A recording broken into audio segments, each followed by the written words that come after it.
Thursday thoughts here on SDH AM. John, here, you there. Thanks for coming on and hanging out as you always do. Man, that's out of control.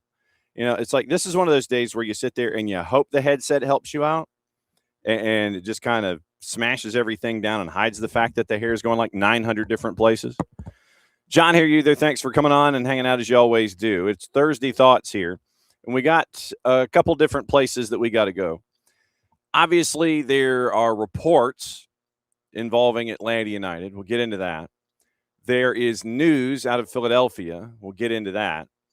And there's also more reports with other teams and possible inbounds and things like that, outbounds as well. So we'll get into all of that this morning. We'll start that in the first half hour. Then we've got the international stuff that's going on. Happy to be here. FC wins the title. Oliver Glasner's leaving. And to his point where he did say, in fact, sometimes the good guys finish first. So Oliver Glasner gets a title on the way out the door. And so it is now 9 teams, I believe, in the Premier League that are going to be playing in Europe next year. With the Europa Conference League title going to Crystal Palace yesterday on a goal by Jean-Philippe Mateta, 1-0 over Rayo Vallecano. And I don't know why it is, but every time I hear Rayo Vallecano now, all I can think of is Oklahoma City. Like I said, it's just something that pops into my head every single time. So we've got the international stuff to get into. It looks like Anthony Gordon might have agreed to a deal, or the teams might have agreed to a deal. When you see a player on a plane and there's a jersey of a future team kind of off to the side in the shot, you kind of sit there and, yeah, okay. So it looks like terms have been agreed to, and we will get you up to date on that. Looks like, according to our buddy Ben Jacobs, it's a 5-year deal for Anthony Gordon at Barca, subject to a medical. Sorry, Alex. So we get into all the transfer stuff this morning, and like I said, there's some interesting inbound reporting other than Atlanta that we'll get into as well.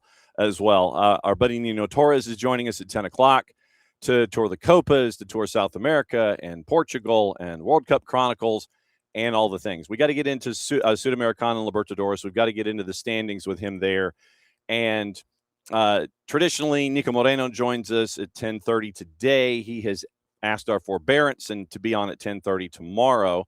So tomorrow is looking like we're going to be catching up with one of the meanest defenders in the Gainbridge Super League, a rookie out of the University of Tennessee. And she has been a part of the back line that has gotten Lexington to the championship and to host the championship this weekend. Catching up with Allie Brown this afternoon. That'll air tomorrow. Hopefully catch up with our friends from Beyond Goals Mentoring. Friends from Apple TV, I think, are on the clock as well. And it looks like Nico's going to be joining us 10:30 tomorrow. So we'll have time to talk about news and things once again at 10:30. And also 9:30, bottom of the hour, catching up with Philip Poole, the head coach and general manager of Carolina Ascent. So the Climbers, we get their perspective on literally 2 separate seasons that they had this year in Gainbridge Super League, and knocking off their friends in Jacksonville in the semifinals. Stacey Balama, I believe, was named Coach of the Year yesterday in the Gainbridge Super League. So you get the win on the weekend, and now you get to go to Lexington knocking off Dallas. And so it is 2 and 3 that are going to be squaring off in the Gainbridge Super League Championship this weekend. Once again, Philip Poole from Carolina Ascent joining us at the bottom of the hour. And we'll get into the season there with Ascent and find out what it was like to have 72 different people score goals. And literally it was 2 separate seasons for the Ascent. For Ascent or for the Ascent? I think Carolina, it might be, well, I think either way works, but I'm just trying to figure out the proper dynamic. So we'll catch up and get the Carolina Ascent perspective coming up at the bottom of the hour. And we'll hear from Lexington SC tomorrow on the show. So tomorrow should be stacked, bunch of different ways.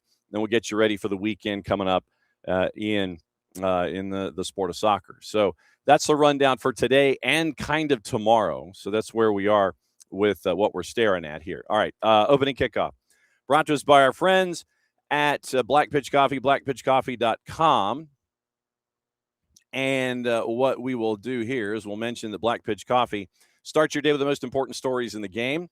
Right way to start your morning. Black Pitch Coffee, part of the SDH community, showing up at events all over Atlanta. Try their home blend made with beans from Brazil and Guatemala. Heavy-bodied notes of walnut and semi-sweet chocolate. Rich world-class finish, opening kickoff, powered by Black Pitch Coffee and blackpitchcoffee.com. So, Ricky, I'm with you. My money's on PSG. What did I do with Picks of the Week? I think with Picks of the Week, I said PSG as well. So wherever my page is with Picks of the Week, it's buried in here somewhere. But I think I had in 4 Picks of the Week, I had PSG. And, yes, I did have PSG. PSG is a plus 135, by the way, in Picks of the Week on the Discord. And if you want to be a part of that, let us know. And we can have all that kind of fun as well. The way that I think we've decided that leading up to, like, the last week leading into the World Cup, that's going to be segment 1. And I've got to register a question to the floor in the Discord in the Picks of the Week segment section, where what I'm thinking is that we have a sprint season in the World Cup. And then the third season is after the World Cup to MLS Cup. And Campeón de Campeones of the winners of the 3 segments, they are going to be in the MLS 8-question plus tiebreaker version of Campeón de Campeones, and that will be there in late November, early December, and then everybody gets a rest, and they'll be back at it for the sprint season on SOT. And a quick programming reminder for those of you here dayside, SOT is probably going to take a break during the World Cup, considering how busy we're going to be. I would go and grab my calendar, but that would mean going in through another door and making a bunch of noise. But, yeah, we're going to be busier than you know what. So do not be surprised. We'll still have Picks of the Week going. I'll post them, but SOT may be on hiatus for the World Cup just because we'll be all over the place. All right. Now, reports came out, and then I'm going to use that word, reports, from Red 98 Oficial, and that is a radio station where it is their next destination, is how it is listed. Junior Alonso is all set to head to the United States after the victory against Puerto Cabello this Wednesday, meaning yesterday, at Arena MRV. The defender revealed he played his last match for Galo and, in an interview with Ready 98, confirmed the next stop in his career. According to reporting, team in question is Atlanta United. Alonso had already lined up a deal with the Americans a few months ago and is now just waiting for the transfer window to open to sign with the new club. Finally, the defender made a point to thank Atletico and the fans for time spent at the club, and he said he leaves Galo happy for all the history built. And so then at the bottom of that last night, interview posted about a little before 10 o'clock.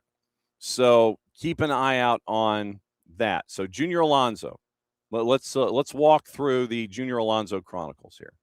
So Junior Alonso, if we go to our friends at Transfermarkt, now let me see if it's a Z or an S, and because they get persnickety about those kind of things. So it's an S. Okay, so Junior Alonso.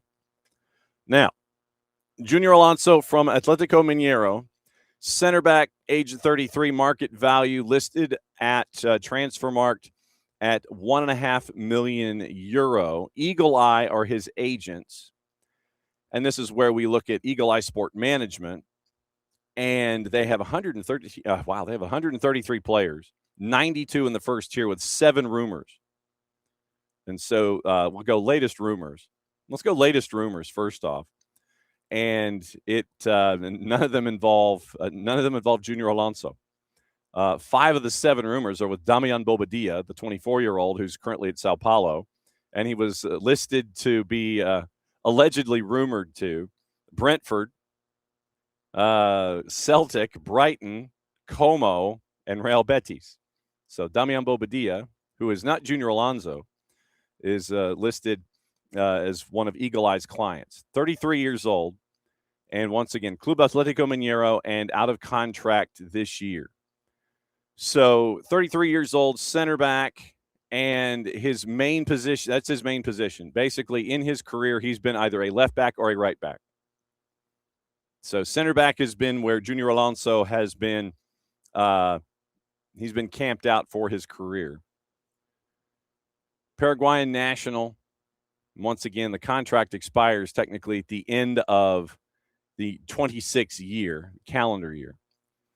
And so that's your Junior Alonso statistical, your contract breakdown for Junior Alonso. So in the player data, all seasons statistics for Junior Alonso. In the 26 year, it has been 19 matches, 3 yellow cards, no goals or assists. So true center back. In his career as a center back, he's played 398 matches in his career. 37 of them, so basically 90%. 90% of his matches at center back, 8 goals, 14 assists. He has played 10% of his matches at left back, a goal and an assist in 37. So 19 matches this year, no statistics. Just a bunch of minutes, a couple of yellows and a red. 25 year, 44, and so 61 matches last year in 4 different competitions with Atletico Mineiro. Goal and an assist, 12 yellow cards, once again, 5,100 minutes at the age of 32. And it is 1,685 minutes so far this season. So stay-at-home center back. Before he was at Atletico Mineiro, he was at FC Krasnodar for 2 seasons, 54 matches. He was at Lille, Boca Juniors, Cerro Porteño, Celta de Vigo. Most of his time, once again, 240 of the 398 career matches at Club Atletico Mineiro. So it was Krasnodar for 2 years, then back and forth with two visits to Krasnodar, basically just popping up in the Premier League, not having any minutes or anything, but on their balance sheet. And dating back to 20, sorry. And then in 20, it was Boca Juniors back to 18-19. Then it was La Liga play with Celta de Vigo in 18-19, drifting back with time at Lille, 2 separate branding elements with Lille. And then before then, Cerro Porteño from 2013 to 2016. So it's usually 2-3 years of place. Cerro Porteño for 3 seasons, 2 seasons at Lille, bordering a third, then going to Celta de Vigo for 11 matches, Boca Juniors from 18-19 to 2020. Then he goes to Mineiro, has that cup of coffee where he stands around for Krasnodar for a section, doesn't play any matches, then comes back to Mineiro, goes back to Krasnodar, then back to Atletico Mineiro. So that's where we are. And that's the rundown of the career of Junior Alonso. And we will keep an eye on that going forward. And we will see, once again, reported move. Atlanta linked to him back in November, and it looks like it is heading in that direction where you could have a 33-year-old center back from Atletico Mineiro wandering in. You get the veteran presence, and you get a center back now once again under your tent flaps for when the window opens. So that's what we're looking at with Junior Alonso. Stay-at-home center back. 90% of his matches in his career have been at center back, has played left back 10%. So he could head that way. And so we'll see what it looks like with Junior Alonso possibly heading to Atlanta when the window opens up. So that's opening kickoff. Brought to us by our friends at Black Pitch Coffee and blackpitchcoffee.com. Once again, part of the family here at SDH, starting your day with the most important stories in the game, right way to start your morning.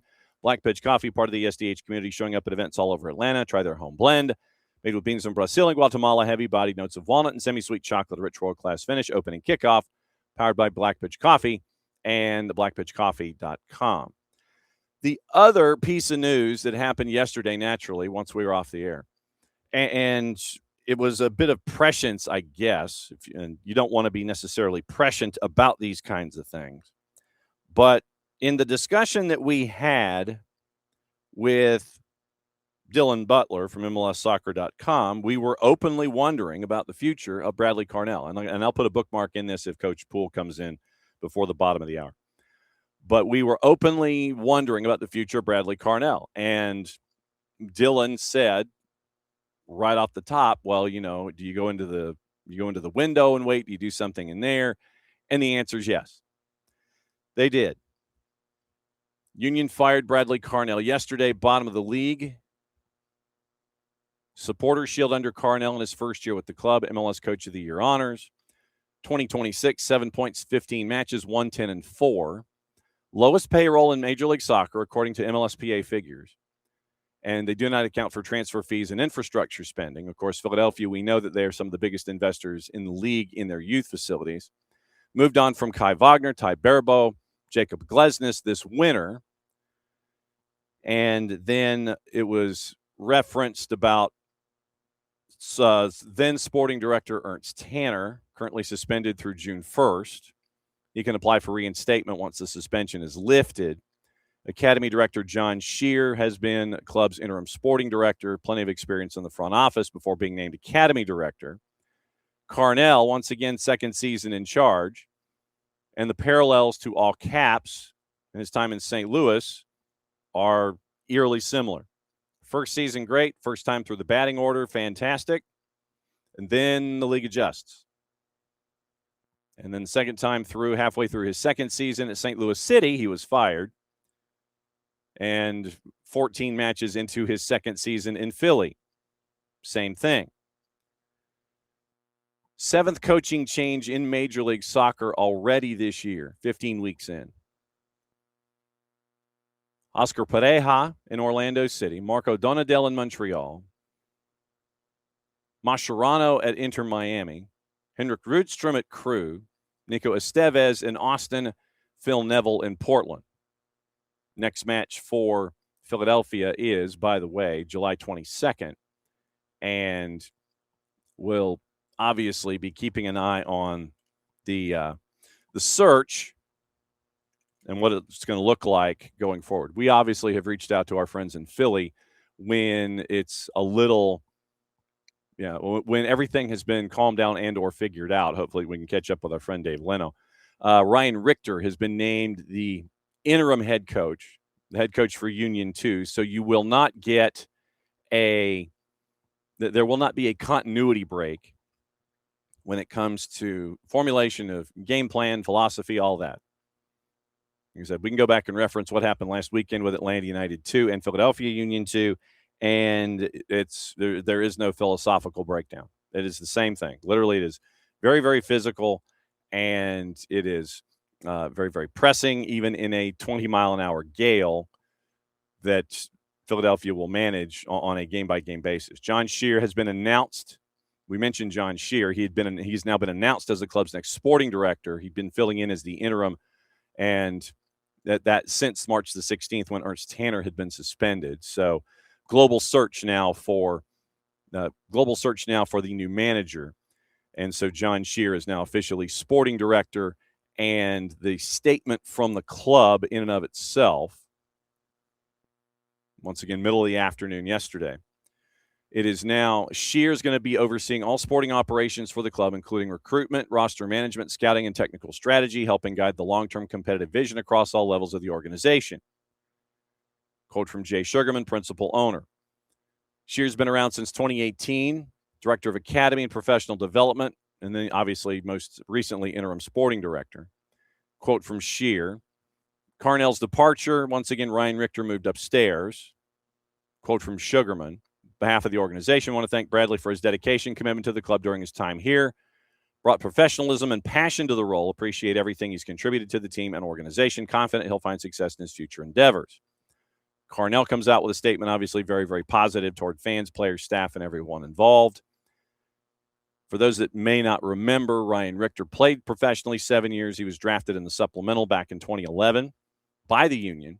Various coaching roles since 2018. First team's assistant head coach from 22 to 24 before being appointed to Union 2's head coaching gig back in January of 2025. So that's the rundown of now where things are, involving Carnell out, Richter up, Shear official, Tanner out. So that's where we are with Philadelphia here. It looks like Paul Killian's going to take over as academy director. Chris Manella is going to take over as head academy scout. And so with interim titles dropped, and you now have what's going on with Philadelphia. So we'll keep an eye on Philly. 7 coaching changes now. 7 coaching changes in Major League Soccer so far this season. And we were kind of wondering out loud, legitimately, we were wondering out loud if Philadelphia was going to be a part of this discussion. And sure enough, literally off the air in the middle of the afternoon, you end up with the discussion that we had coming to the fore. And so we'll keep an eye on Philly. We'll keep an eye on all of the others, and we'll keep an eye on everything else that is attached to vacancies, openings. When you go from 20-8-6 to 1-10-4, you kind of wonder, and you end up with your answer yesterday at 3:15 officially, 3:15 in the afternoon. Parting ways with Bradley Carnell. 15 matches, 1-10-4, 7 points. And so now you have next matchup July 22nd against Red Bulls for Philadelphia Union. And what this also does, moving Ryan Richter to the interim, is that you end up with, of course, this is me last night. Of course, the one thing that I don't do is fix the profile. I'm sitting here, I'm just yammering along. And so I'm thinking about last night with, there we go. Much better. That's better. That's more me than it is Jason. So, morning, Ricky. Morning, David. And Ricky's question off the top, wonder if any of these are World Cup summer window related. I would think that whether it is a coaching question that you have or a personnel question that you need to address, I would think so. After we're finished with Nino Torres, final half hour, like I said, we'll look at this because there are some other players that have now been officially linked to Major League Soccer, and we can analyze that in addition to, and it's a pretty big name that was mentioned yesterday. Like I said, this is just reports and stuff that's floating out into the ether, but it does lend itself to previous conversations that we've had here on the morning show with our experts, especially one in a particular market, Purple Team, and what they might be adding in addition to Antoine Griezmann.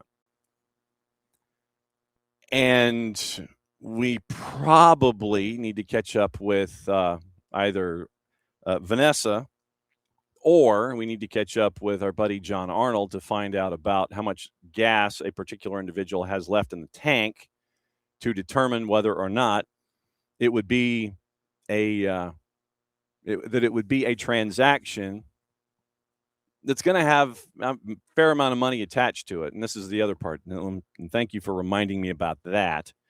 So I need to write this down, and I'll figure that one out too. We've also got some stuff going on involving Atlanta United. We'll keep an eye on this, and it's busy today at MLS Next Cup. Keep an eye on your social medias. It's the opening round for the youngest of the young age brackets. It goes U19 to U13. U19, U18, that started early out in Utah. And the U17s, they're playing Inter Miami in the MLS Next Cup, 2 o'clock tomorrow afternoon in the semifinals. Opening round of the 14s and the 13s is today. 14s are playing Weston FC at 1 o'clock out in Utah. The U13s have an opening round. Inter Atlanta's taking on Inter Miami at 12:30. Atlanta United's taking on Cincinnati United SC at 1 o'clock today. So 3 matches today. Opening round of the U14s. 2 matchups involving Atlanta franchises in the U13s, 12:30 Inter Atlanta and Inter Miami, and it is also at 1 o'clock Atlanta United and Cincinnati United. Okay, I don't know how many of you know this, but there is a title that a particular individual is chasing. And the last time that we had him on this show, I remember the situation. I was sitting in the back of the Subaru in Apalachicola, Florida, doing an interview, and because I was down there at the Gulf, and we needed to catch up with this particular gentleman because things were kicking off. And so now we go from January to May and catch up with the head coach and general manager of Carolina Ascent. Coach Poole, how are you this morning? Glad to have you with us. And he froze. He starts talking and he freezes. Okay. We're having this talk. All right. So let me figure this thing out here. All right. So let me hide this and we'll go here. What's your browser, by the way? What's your phone, Philip? iPhone. Okay. So there are certain things that they are requesting just so you don't. And are you on your home Wi-Fi? Yeah. Okay. So we'll do this, but if it continues to get kind of messy, they say go in through a certain browser, and I don't know what browser you're currently going through, but we got word from on high, hey, maybe they need to check their browsers and what they're logging in with. So if we have issues, we'll go there. All right. So your iPhone, if it continues to get messy, then a Safari is what they're suggesting. So Safari would be the login here. All right. So yeah, so they're saying Safari is what they're saying. So if you log in with Safari and things continue to freeze. So if you're not using Safari, that's what they're recommending. All right, let me see. There we go. Okay. So Philip Poole at home before he flies up to Lexington, Kentucky to take on Lex SC. And so home Wi-Fi and Safari. I'm reading my notes when it comes to our friends at Restream in case things get a little sideways. All right, now let's see if it doesn't freeze. So that's what they were telling me. It's like, folks, freeze up, so have them do this, and so we'll see what happens. Okay. Hi. Good to see you. Good to be seen. How's it feel chasing after a championship? Yeah, you know what? It's great. We're looking forward to it. The players are looking forward to it. But it's you know what? I think yeah, we're in a good spot right now, and we'll see on Saturday where we're at. It almost has been like two separate seasons. What did you learn about yourself when it was a lot of draws early on, with a lot of 2-2s and a lot of draws and not a whole lot of wins? And then what did you learn about yourself in that early stretch to where you've now won like 720 in a row heading to the last game of the year? Yeah, you know, I think in the early part of the season, we were conceding really uncharacteristic goals for us. So we'd set our stall out last season where, you know, we won the league, we scored the most goals, we conceded the least. And then I think we went through a period this season of just conceding bad goals, and not from a tactical standpoint, from a, wow, I didn't expect her to do that. She doesn't normally do that. That's a weird one. So we really struggled in that department, and it wasn't one or two, it was 6 or 7. So I think once we got past that, you know, things started to even out. And I'm big on numbers, right? Like at some point in any big group of numbers, you either progress to the mean or regress to the mean. It's like we can't keep playing relatively well and conceding crazy goals. Like at some point that'll turn. So I think that's really what it was about. When you look at just the sheer numbers of folks, I actually was trying to do the math. 16 different goal scorers this year. That speaks a lot to the uniformity of the collective. It's almost like this Borg mentality that you have, where it's all that way, and you end up with all these different goal scorers. We got one question in. So, boy, I don't know. So, Borg mentality, 16 different goal scorers. I thought that was pretty wild, but that speaks to the collective and what you're trying to get accomplished there. Yeah, you know what? I was asked this question earlier this week, and last season we had 18 unique goal scorers. This year, 16. So I wish it was by design. You know, Carlo Ancelotti once said, I'd rather have 10 players with 3 goals than 1 player with 30 goals. So that's, you know, I take some heart from that. But over 2 seasons, to have that many unique goal scorers, I think it has to be symptomatic of the way we play. Certainly not set out by design, certainly not a strategic thing, but really useful and good for us that we really spread. Yeah, we're gonna have a talk. You're in the middle of a fantastic Ancelotti soundbite. Go for it.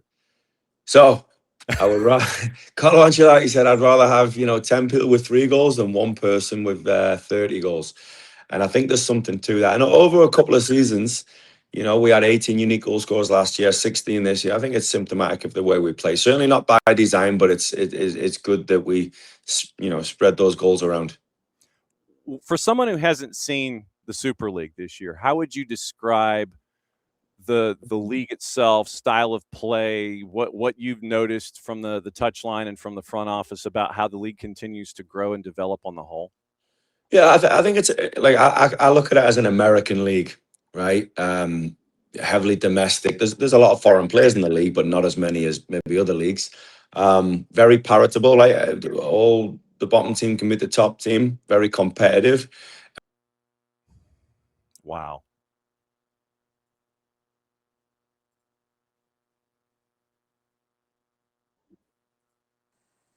All right, we're gonna have to take care of this here. This is why I know. You got a laptop near you?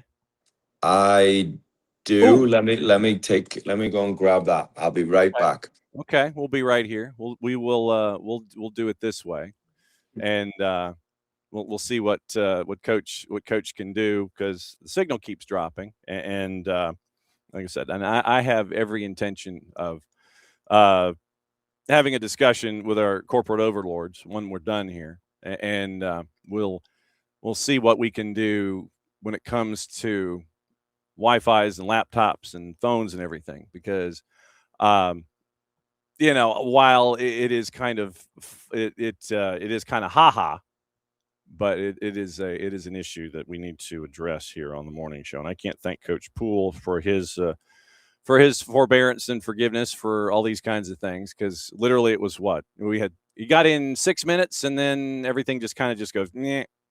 So it is I'm wondering, you know, feature or bug, but we'll figure out the we'll figure out the issues, and we'll continue to report said issues as we go. So once again, Philip Poole, head coach and general manager of Carolina Ascent, coming by this morning, and he seems to be getting ready for practice, because once again, you're getting ready for all of the activity this weekend, actually probably flying up tomorrow for the championship game in the Gainbridge Super League, flying up to Lexington. Like I said, we're going to hear from Allie Brown, their star left back, this afternoon, and we'll play that for you tomorrow as a part of our programming that we have across the board tomorrow. Like I said, we're hoping to catch up with either Michael Parkhurst or Greg Garza. We'll have Allie Brown there. Should have our friends from Major League Soccer with Apple TV. And I had the list because we were trying to figure out, okay, how many folks are getting busy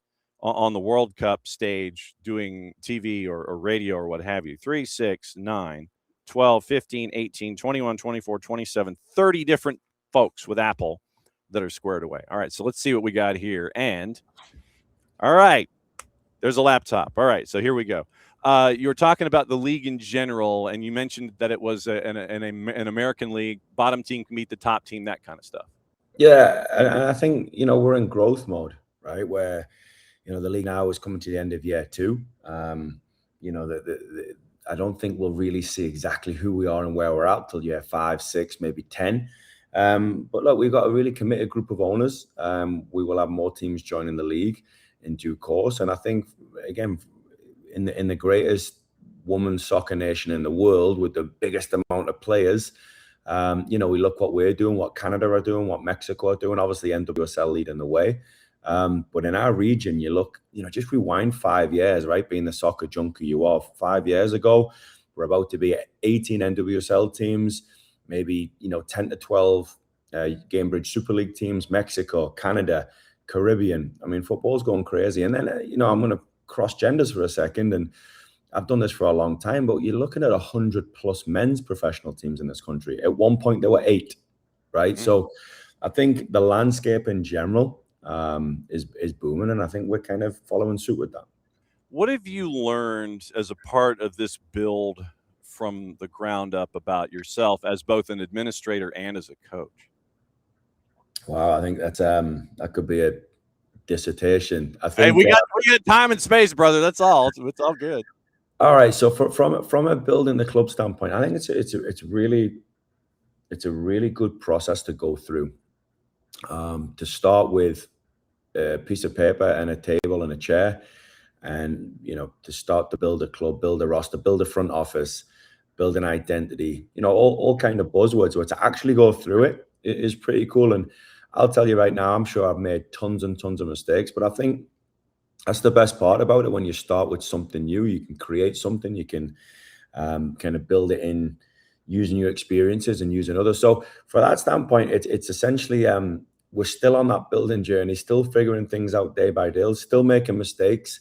But again, I think as long as anything, you don't make the same mistake twice, you keep moving forward. But if that's rooted to your identity, to your non-negotiables, to really who you are and connected to the fabric of the Carolinas, I don't think you can go wrong as long as you're coming from a place of good intent. So building a club, something I never thought I would do, a skill set now that I can put on the resume and say, yep, done that, been there, that's interesting. Here are all the mistakes I made, but here are the 3 or 4 really good things that we did and we created.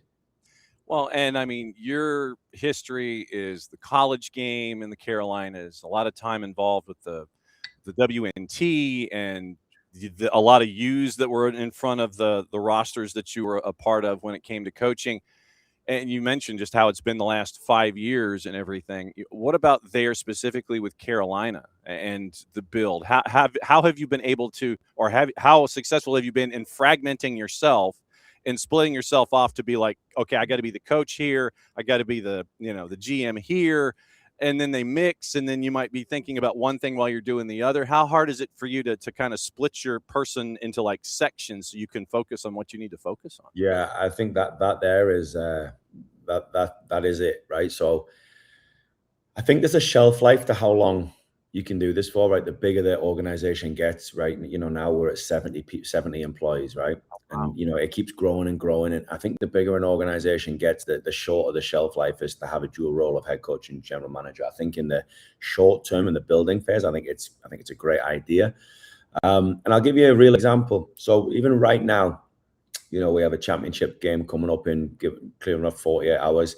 Mm-hmm. I can think of nothing else, right? But now I've got board meeting, marketing, we've got player contracts, we've got end of season meetings, we've got, people want to know, hey, what does next Tuesday look like? And the football part of me, the football coach, says we have a game on Saturday, and it's so it's difficult. But the bigger we get, the more we need, the more problems come up, the more things that need to be solved. And so I do think it has a shelf life, but I think in an initial growth of an organization like us, I think it's actually a pretty smart move.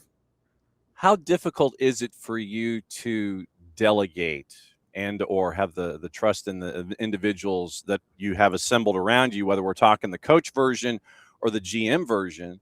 It's like, no, I got to focus on talking to a morning show in Atlanta. I got to focus on that as coach. I got to focus on getting us ready on the field. I got to put the off the field stuff over to the side. Or, when you have a break, I got to assemble players and get ready for a season. How difficult has it been for you to sit there and either delegate or put stuff off to the side so you can focus on being that other person? Yeah. So I don't think it has been difficult. I think it's essential.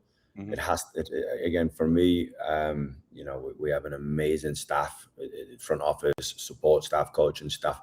And I've always set this out, and it's in writing, which is good. This has to function if I get hit by a bus, right?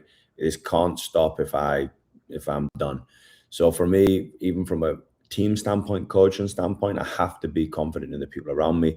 From a general manager, GM, team business, contracts, compliance, I have to be confident in the people around me. And, that's how we kind of set it out with all the departments, from marketing, ticketing, you name it. So I think it's not how difficult. Mm-hmm. It has to be done. And I think I've learned to be even better at it. I don't think you can ever be prepared to be ready. Like, ready is a mentality and a mindset. Action and steps are real things. And I think people spend a lifetime in a career trying to be ready. You're never going to be. So you have to make decisive actions and steps forward, and you have to trust the people around you. And, I'm getting a bit deep, but it's like relationships, right? If you go into a relationship skeptical, you'll remain there. If you go into a relationship and open yourself up and say, hey, we're going to do this, I'm going to put it on the table. And that's what we've done from day one with our staff, with our ownership. So not difficult, because it's essential. It has to happen. And if I get hit by a bus, nothing changes. Philip Poole, multiple business cards with Carolina Ascent as they get ready for the Gainbridge Super League final coming up this weekend, where Ascent take on Lexington in Lexington. When you look back at this season, has there been one thing or multiple things that have been pleasant surprises for you along the way, whether it's been individual effort that you may not have anticipated, somebody stepping up into a role that you didn't anticipate them doing, off the field stuff, getting to a title game? What have been like the pleasant surprises this year for you? Yeah, I think when obviously after the season, when things are done, we'll have a kind of look back and we'll kind of have a debrief and we'll reflect a little bit. But I think before we do that, I'd say this, that we had to make some hard decisions this year, mainly from a football standpoint, which was we went through two periods of time where we weren't playing well, losing a few games. And I think the easiest thing to do as a coach, as an organization, is to come in on Monday and say, okay, we need to make changes. She's not doing this. She's not good enough at that. If we play like this. But I think the hardest thing to do is say, no, this is who we are. This is our identity. This is our style of play, and we believe in it. And it's an expression I stole from Roberto Martinez, is I'd rather die on my feet than walk on my knees. So the easy thing to do would have been to change, to pivot, to change course, to look for fault, but to say, no, I actually trust our players. I trust our coaching staff. I trust our organization. And I trust myself, but I trust who we are, how we play, and what we want to do. And if that's not good enough, that's on me.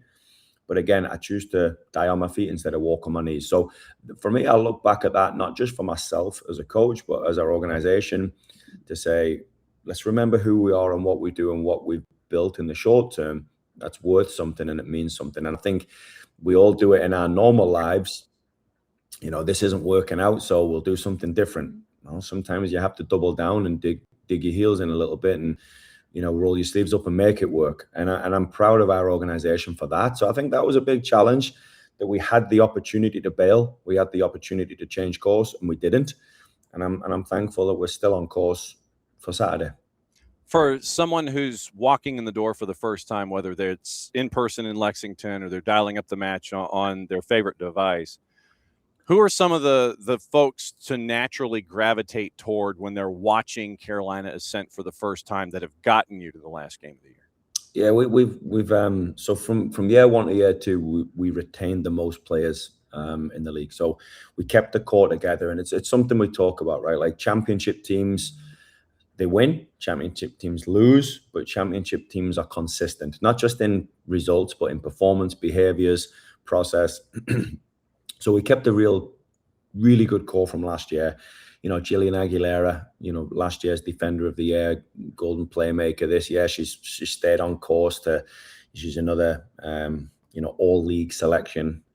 You know, Jillian Aguilera epitomizes kind of what we do. You know, we have some big names back from last year, and Mia Corbin and Jenna Butler and Addison Merrick, and you know, the list is long. And then this year we integrated some new players, and we did it in the January transfer window. So brought in some experience in Tyler Lucy, you know, won multiple NWSL championships. Shea Groom, I mean, career speaks for itself. Ava Cook from Chicago and Lillian Abbott from Angel City. So to bring that core back and keep the consistency, but to integrate some experience and some quality was also fun and a challenge. So I think we got some great names, some great personalities to watch. But I think I'd probably go back to someone like Jill, who really epitomizes what we do. We can be sensational at times, and then there's times we've got to defend and dig in, and I think she'll show you both of those. And then you go between the sticks and you pick up, you know, a little over a year ago, you pick up someone that a lot of folks in the southern part of our footprint remember from her time at South Georgia Tormenta in Sydney Martinez. And you see the talent that she has between the sticks. And obviously, you know, you know, you don't give up any goals. Worst thing is going to be, you walk out with a point. But to have quality keepers as well to help you out at the back of the back line really has been integral for your defense too. Yeah, I mean, I think looking at the collective first, right? Last year we had the Golden Glove winner in the league, Megan McClellan, right? Mm-hmm. Crazy. Then we had an all-league selection in Sam Leshnek, right? Who done wonders for us. So the goalkeeping core was pretty strong. And then we signed Sydney, right? Sydney's done so well with Puerto Rico. I don't even think she's close to her potential still. But Sydney's been phenomenal for us in the second half of the season. It's not just the goalkeeping. It's more, she had to wait a little bit. She had to wait behind Megan, again, a Golden Glove winner in our league. and she was patient and she worked hard. And, you know, when her chance came, she's taken it. I think the world of Sydney, so we call her Marty. It's very strange to call her Sydney, but Sydney's done great. And I think she's got more to give too. What concerns you the most about Lex this weekend, and what are you the most confident about going on this road trip to try and get a title? Lexington are great. Lexington are a really good organization, right? And you know, for those that don't know, right, they have a men's team that are doing great, really well funded in the USL Championship, women's team that are doing great. They have a full youth academy. They built their own 9-field facility. They built their own soccer-specific stadium, and it's like a little known secret. So from an organization standpoint, Lexington are in a good spot. Good coach, good players, good people.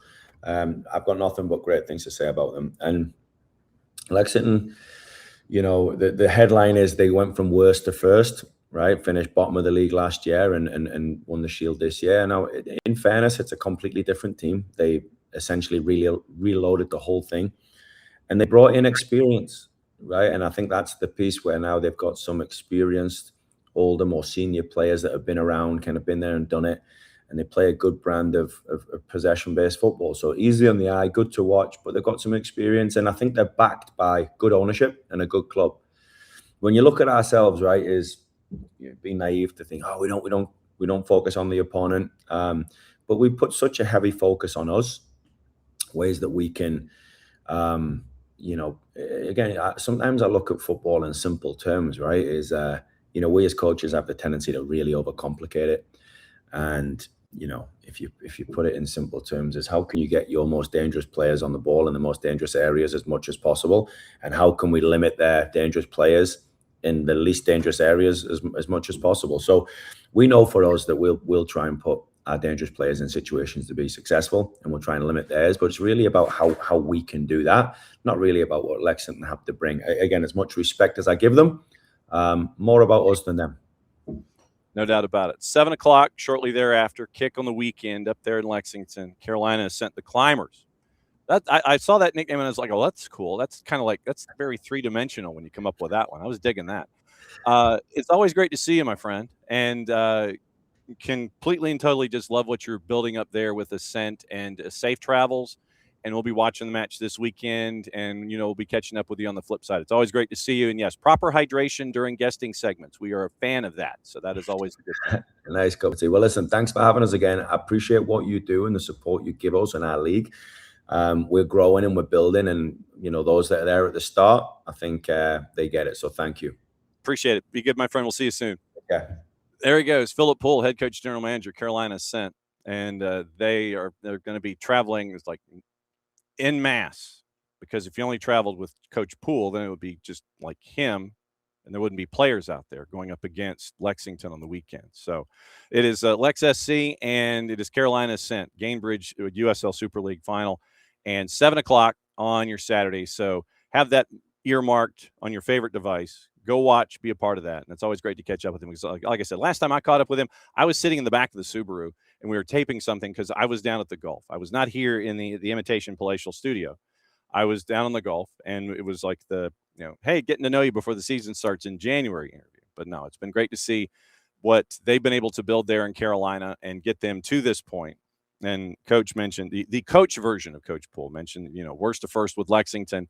And it's our friend Steve Cook is up there as well as a part of the whole build. And it's great to see everything going on up there. Once again, last game of the year, Gainbridge Super League, 7 o'clock, Saturday, book 'em Dano, aloha. So there we go. All right. So it's always great to catch up with Coach Poole and find out what's going on. So left back, Allie Brown from Lexington. She's going to be joining us later this afternoon. We'll air that in tomorrow's show. And she's been causing problems for everybody in the Super League from the back line. Rookie out of the University of Tennessee. And she will be the other half of the equation, catching up with her at 4 o'clock this afternoon. So that is your that is half of your Gainbridge Super League preview, catching up with Coach Poole and find out what's going on there with their build this season in Carolina. Some of the coolest gear, though. Some of the really cool gear. And I'm probably going to go very, very poor in their pro shop. So, yeah, Lex SC and Carolina Ascent. 7 in a row, 7 on the spin for Carolina heading into this matchup tonight on Saturday night. So it's good to know that they call her Marty. So Sydney Martinez. It's always when we saw that, obviously it's another natural gravitation point. But yeah, signing her and having her be a part of things, and her 8 starts, and then I think her goals against is 1 in her matches. But yeah, it's always good to see where folks that we see them grow and get to their next stages, and to see Coach Poole sit there and say that Sydney Martinez has some other things that can be accomplished. She's not finished yet with her curve, so we'll keep an eye on that as well. Okay, let's get into, while we're thinking about it, why don't we do gossip, rumor, and innuendo before our buddy Nino Torres joins us, and we will get that squared away, and we'll get into the gossip, rumor, and innuendo part.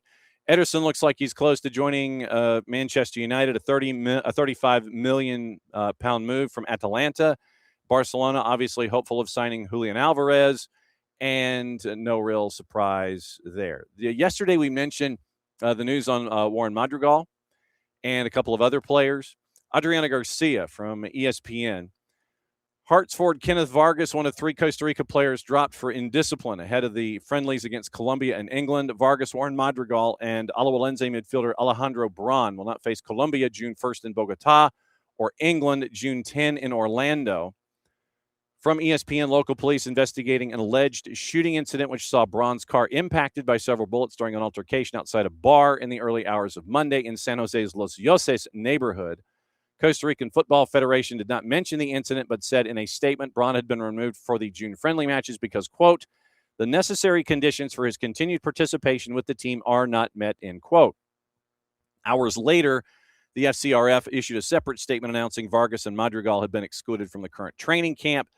The statement said this decision follows established guidelines for all members of the national teams. FCRF reiterates that discipline and respect for the rules are fundamental pillars for all our national teams. These values are an essential part of the responsibility that comes with representing the country, end quote. Alajuelense have also taken action against Bron and Vargas, who is currently on loan until the end of the calendar year from Hearts of Costa Rica. Alajuelense, in a club statement, said, after an exhaustive analysis of recent events and in strict adherence to the principles that govern our institution, it has made the decision to immediately separate players Alejandro Bron and Kenneth Vargas from the organization. Costa Rica failed to qualify for the 26 World Cup and appointed Fernando Batista as national team coach back in March, signing him to a contract that runs through the 2030 World Cup. So that was the notes from yesterday when we found out about the Warren Madrigal news, and then that was where we have been following that story since. Now, gossip, rumor, and innuendo, once again, and I'm taking the Mauricio Pochettino story and I'm putting it after Nino Torres, the James Hardcastle piece, and the reports that came from him and the Athletic. That's going to be later. We're going to get to that later because there's a little to get into there. So your transfer trending rumors. Manchester United have ended their pursuit of Elliot Anderson, according to the Mirror. Would reportedly prefer to join Manchester City, while the Red Devils don't want to meet the £100 million valuation. City now optimistic of getting a deal over the line to sign the international ahead of their rivals, but they have made progress elsewhere, meaning United, over a deal with Ederson and Atalanta. United could land another Brazilian midfielder as they're tracking Botafogo's Danilo. Lord knows Botafogo needs the money, alongside AC Milan per UOL. Both clubs reportedly to have made an offer for the 25-year-old who is in Ancelotti's squad for the World Cup. Previously featured for Forest, would be keen on a return to Europe. But Botafogo will not rush into a decision as his transfer value could increase after the tournament. True. RB Leipzig, ready to resist all offers for Jan Diomande amid interest from Liverpool and PSG, according to the Mirror. No interest in parting ways with the 19-year-old after they qualified for Champions League next year, despite talk of a €100 million fee. PSG looking to sign the 19-year-old as a potential replacement for Bradley Barcola. Liverpool and Arsenal could face difficulty in landing the French international if he stays put. Bayern have made contact regarding a move for Dusan Vlahovic per Tuttosport out of Juve. Bundesliga champs reportedly see him as a potential backup to Harry Kane, but could face option from Newcastle, face competition from Newcastle and Napoli. Vlahovic, set to be a free agent next month, has yet to agree to a new contract with the Bianconeri. Scored 7 goals in 19 Serie A matches this year, 2 coming in the draw league closer, the 2-2 draw league closer with Torino. Arsenal set to demand an offer worth £20 million from clubs looking to sign Gabriel Jesus, according to The Athletic. Set to enter the final year of his contract in June. Could be moved on after making just 3 starts in the Premier League. Arrived at the Emirates in the summer of 22 from Man City. Recently linked with AC Milan, keen to strengthen their forward line in the next transfer window. But he also wants to return to Palmeiras at some point in his career. We mentioned Anthony Gordon. That's about as close as it can get. United also close on the deal with Ederson, £35 million. So Barcelona agreeing on the €70 million fee plus potential add-ons with Gordon. Manchester City women pulled off the surprise, once again pulling in Bunny Shaw. Other rumors, Manchester City, no interest in Enzo Fernandez despite reports. That's from Sky. Juve weighing up an approach for Al Hilal striker Darwin Nunez, Tuttosport. Spurs reached the verbal agreement to sign Andrew Robertson as a free agent when his contract expires, Fabrizio Romano. Liverpool want to keep Alisson at the club for 1 more year, currently on the radar of Juve, Gianluca Di Marzio. Also, Di Marzio reports Inter Milan in talks with Liverpool over the €30 million signing of midfielder Curtis Jones. Football Insider, Spurs lining up a move for Manchester City winger Savinho. Gazzetta dello Sport, Bayern Munich interested in Juve defender Gleison Bremer and could be prepared to allow Kim Min-jae to go in the other direction as a make-weight. Nicolas Shearer, AC Milan winger Rafa Leao wants to stay put at the club despite receiving offers from 2 different clubs, other clubs. Mundo Deportivo, Atletico de Madrid considering a move for Manchester City midfielder Bernardo Silva, who will become a free agent very soon. Shearer again, Juve and Villa looking at defender Oscar Mingueza, who is set to leave Celta de Vigo this summer. Fabrizio Romano, Atalanta have decided against signing on loan USMNT midfielder Yunus Musa permanently from AC Milan. Bayer Leverkusen are targeting Bournemouth boss Andoni Iraola when he leaves the club this summer. That is from Kicker. That's your gossip, rumor, and innuendo. And so now, of course, everyone wants to chase after Andoni Iraola. So we'll keep an eye on the Bournemouth situation as well. So what to watch, where to watch it, how to watch it. Brought to us by our friends at Fanatis, fntz.co/soccer down here. Part of this we got to get into with our buddy Nino Torres here in a bit. Libertadores doubleheader tonight on BN. Palmeiras and Junior, Boca Juniors and Universidad Católica. Simulcast on BN and Espanol. Fox Deportes, the Egypt-Russia friendly, by the way, is over. ESPN Plus, 1 o'clock. Drei Bundesliga, promotion relegation playoffs. Würzburger Kickers and Lokomotiv Leipzig, 1 o'clock.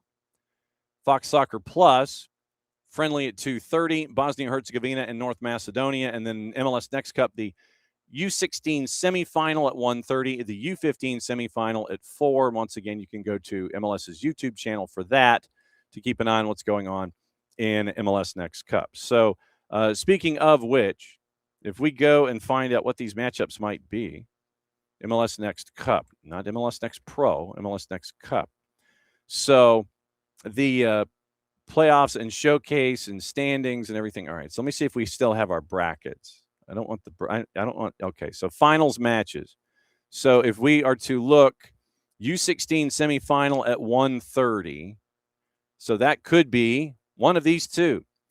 Metropolitan Oval and Barca Residency Academy or Total Football Academy in Philadelphia Union. Both of those are set for 1:30 Eastern time. So could be one of those two. Maybe they're going to ping back and forth. In the U16 age group, by the way, with what we had seen with Atlanta United and their academy with 4 separate clubs making it into the tournament. Once again, you're looking at the 13s and the 14s kicking off today and the 17s in the semifinals, 2 o'clock on Friday. So we'll keep an eye on all that stuff. All right. It is after 10 o'clock, and we know what that means. That means that we start hour number 2 here on the show by going and checking in with our favorite cook, chef, cook, master of the kitchen. And we go down to Lima, Peru, find out what's going on with our buddy Nino Torres from FuboTV. Yellow. Time to go fully loaded on a Thursday, my brother. How are you? Yes, sir. Yellow. Soccer down here, fans, and a massive Thursday. You know what's coming on Saturday. World Cup is around the corner. Copa Libertadores and crucial moments. dark stories, and everything else here on the table for you on Soccer Down here. And so I've yet to see your list, but I do know that we need to go cover Libertadores and Sudamericana in depth because it is rolling. And crap. You're good. You're fine to me.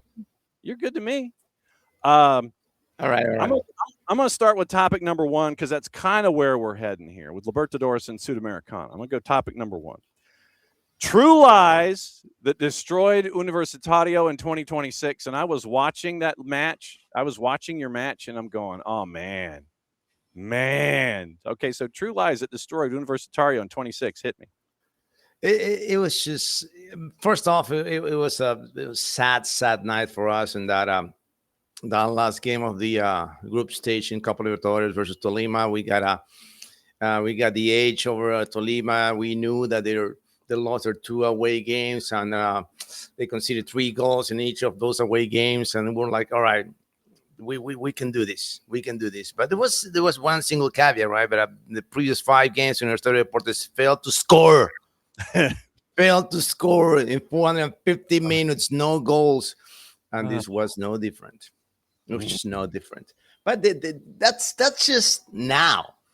The true lies started back in December, all right? When Mr. Franco Velasco, the new administrator of Universitario Deportes, took over the reins of the biggest club in the nation and decided to be a tyrant. He just started his tyranny government over Universitario Deportes, and the first thing that he did was just not renew to the coach Jorge Fossati. You know what?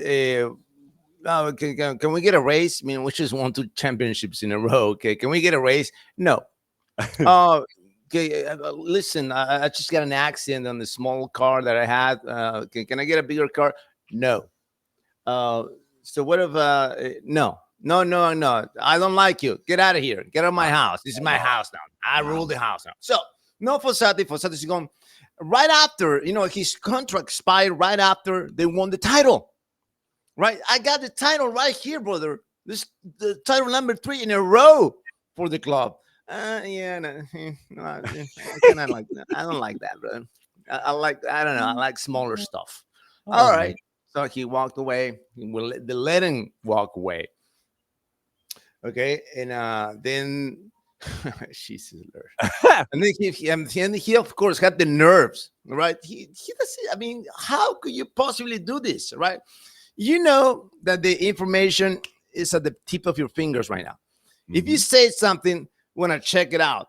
We want to check the sources. We want to match it and then see. He got the nerve to say, you know what? Jorge Fossati wanted a 200% increase on his contract. 200%. Well, we're not going to do that. We're not going to tolerate that. And he said all the lies about it because he said that on Friday, and on Monday in Uruguay, Jorge Fossati comes up with a press conference and like, that's a lie. This is what we asked. And you know what? We're going to sue the Universitario Deportes because this is a breach of contract. This is a private negotiation. We're not going to do this. All right. We're going to tolerate this. That you ruined my legacy and telling me that I'm asking for things that I didn't ask. All right. That's one thing. Then we let go Jairo Vélez to Alianza Lima, to the rivals, to the arch rivals, right? And and then we all got set on this information. Alianza Lima offering 3 times the wages that he was getting in Universitario. Oh, well, you know what? 3 times, we just can't pay that, all right. Couple of nights ago, right after the game, I was doing a live on TikTok, and one of my followers, which is also my friend, Nino, I got an info for you, man. I want to DM the info for you. Okay. What are you talking about? Yeah, it's about Jairo Vélez. What do you mean? We know what happened. No. You don't know what happened. I want to tell you what happened. Because this friend of mine happens to play soccer, pick up games with the with heavyweights from Alianza Lima. Okay. Not just any with people that has power in Alianza Lima to take decisions, to make decisions. And the story is that they didn't offer 3 times the money. No. He asked for a $1,000 raise. Universidad de Deportes. $1,000 raise. And they say no to him. Wow. At the same, knowing that the next day his contract was expiring. So somebody pick up the phone. Hey, Navarro, the technical director of Alianza Lima, Jairo Vélez is free. This is the number. You want to match it up? We're not going to match that up, bro. He wants to. How much is the salary? X amount of money. All right. He asking for $1,000 more. All right, we're gonna give you $2,000 more. Deal. All right. Well, hang out the phone, and the University reporters. Oh, hold on a second. Yeah, now we're gonna give you a raise. I'm like, no, sorry, I already got up. I got the offer from Alianza Lima. I'm gone. Man, I'm gone. And then they got this striker from Senegal who didn't play. He played 45 minutes combined the last season. Combined, Johnny. Combined. And the guy also, he didn't show up for the for a preseason because he was in the World Cup, an Africa Cup. But he was not playing the Africa Cup. He was not playing, Johnny. He was watching the games. And we let him, you just have fun, brother.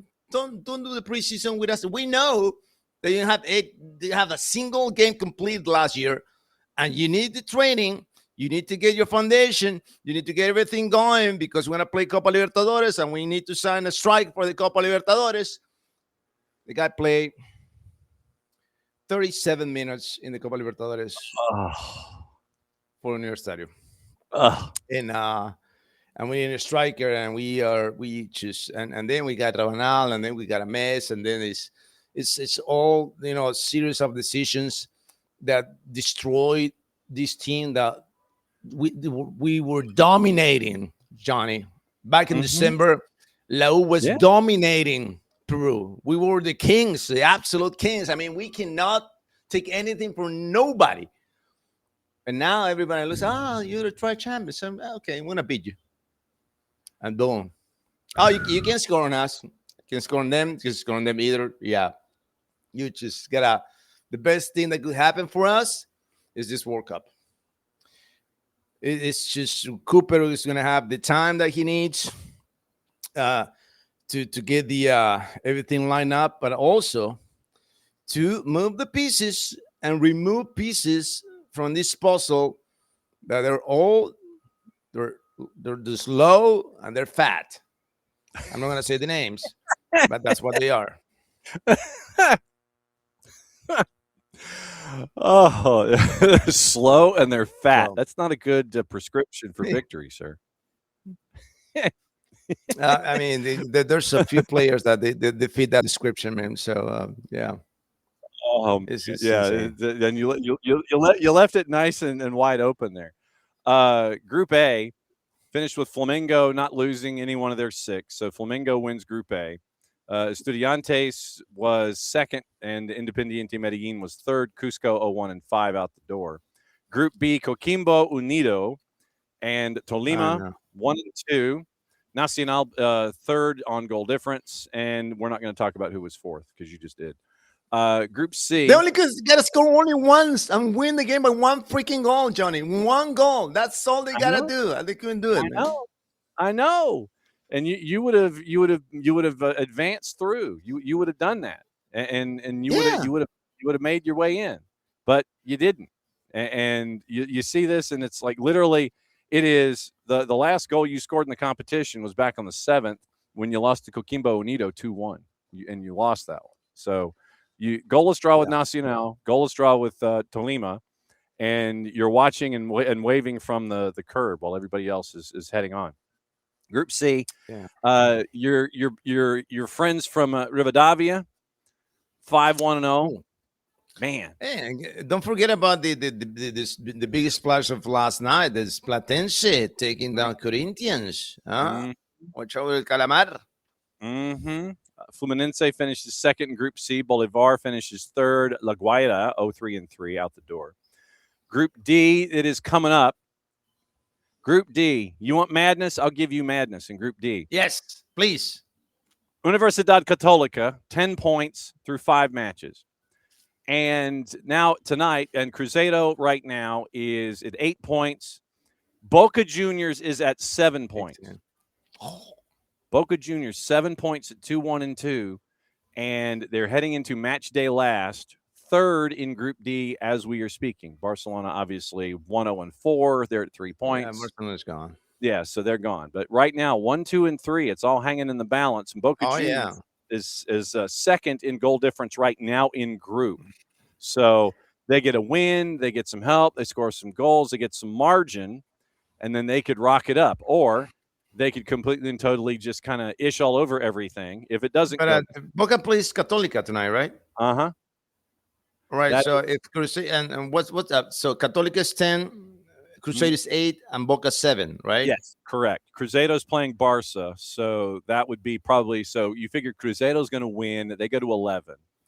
Then you would have Universidad Católica and Boca Juniors, and that's the one where it swings in the balance. Right, but in the previous match before Católica and Boca, who won that game, Johnny? I don't remember. Let's see. Católica and Boca. Hang on.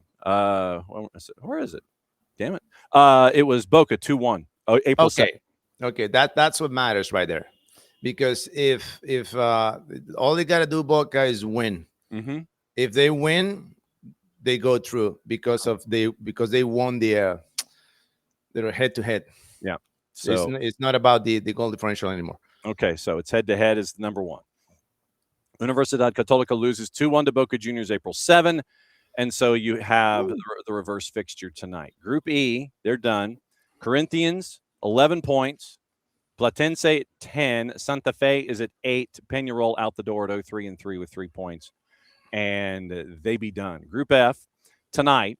Cerro Porteño is at 10 points. Palmeiras is at 8. Sporting Cristal is at 6. Junior Barranquilla, they need a win.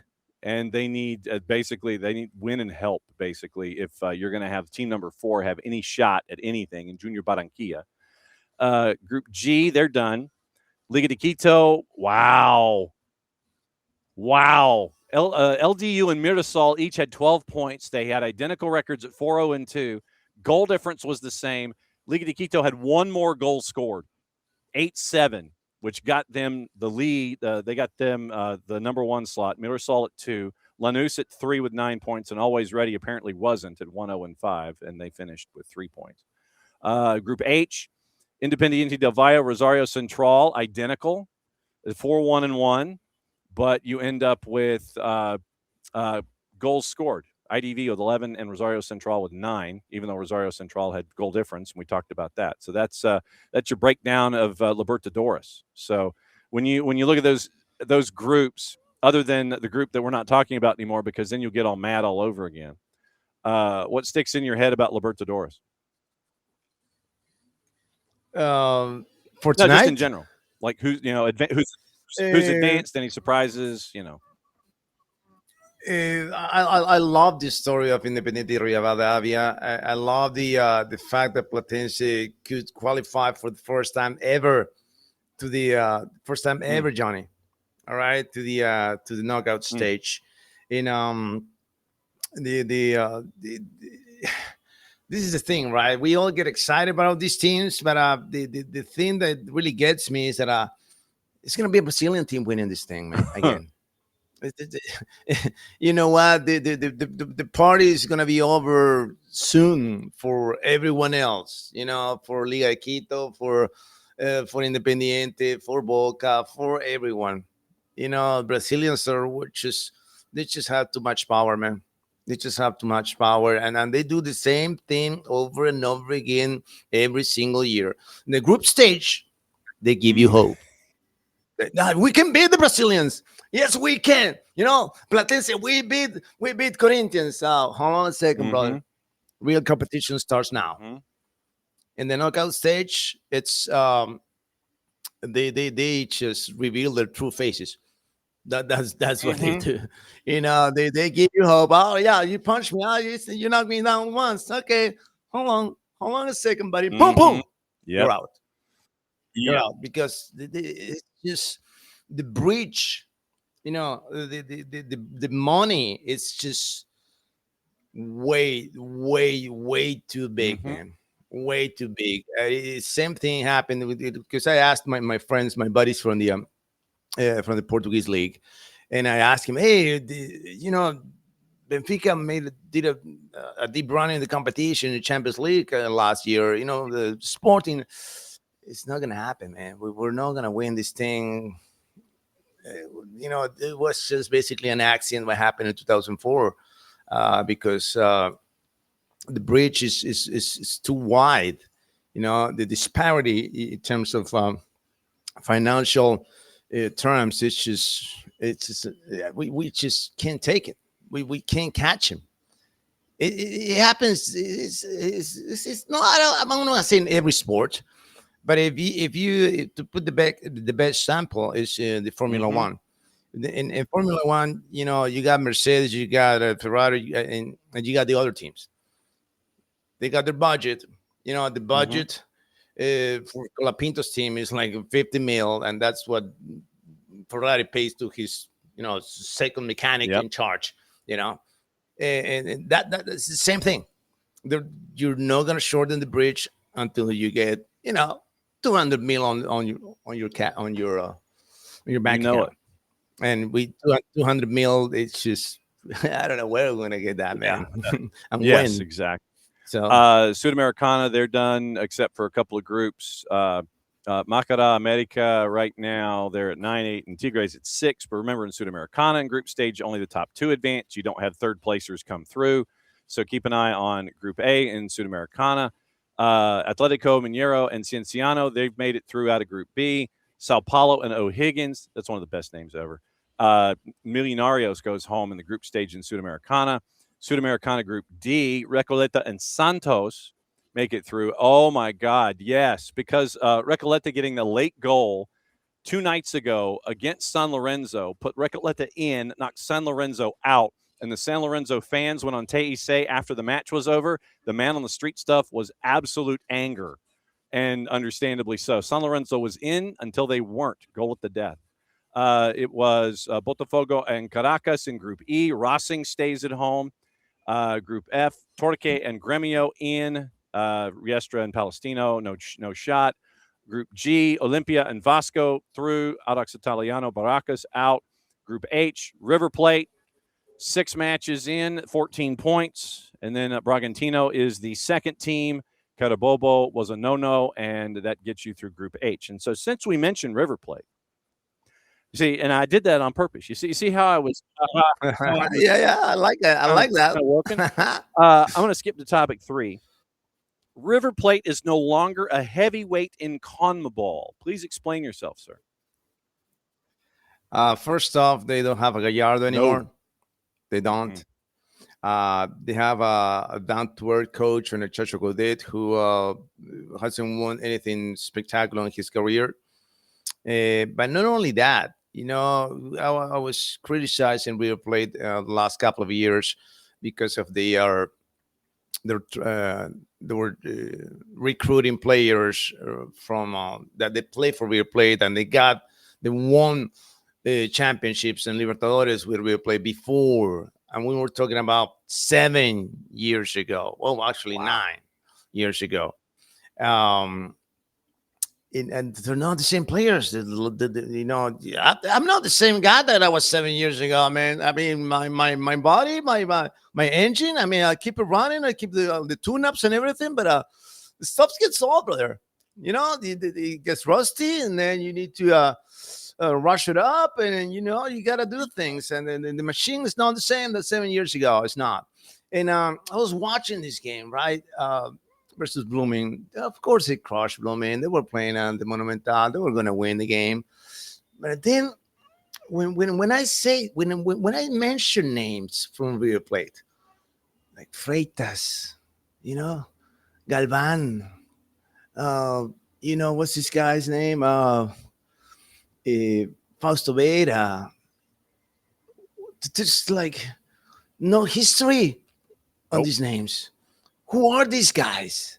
If I, this is, and I think this is happening all across the board in Argentine football. When I watch the games, the league games, they were kind of the same to me. I don't see different styles. Everything is gray. Everything is gray. There's no black and white. There's gray all across the board. They all the same. They use the same systems. The players are.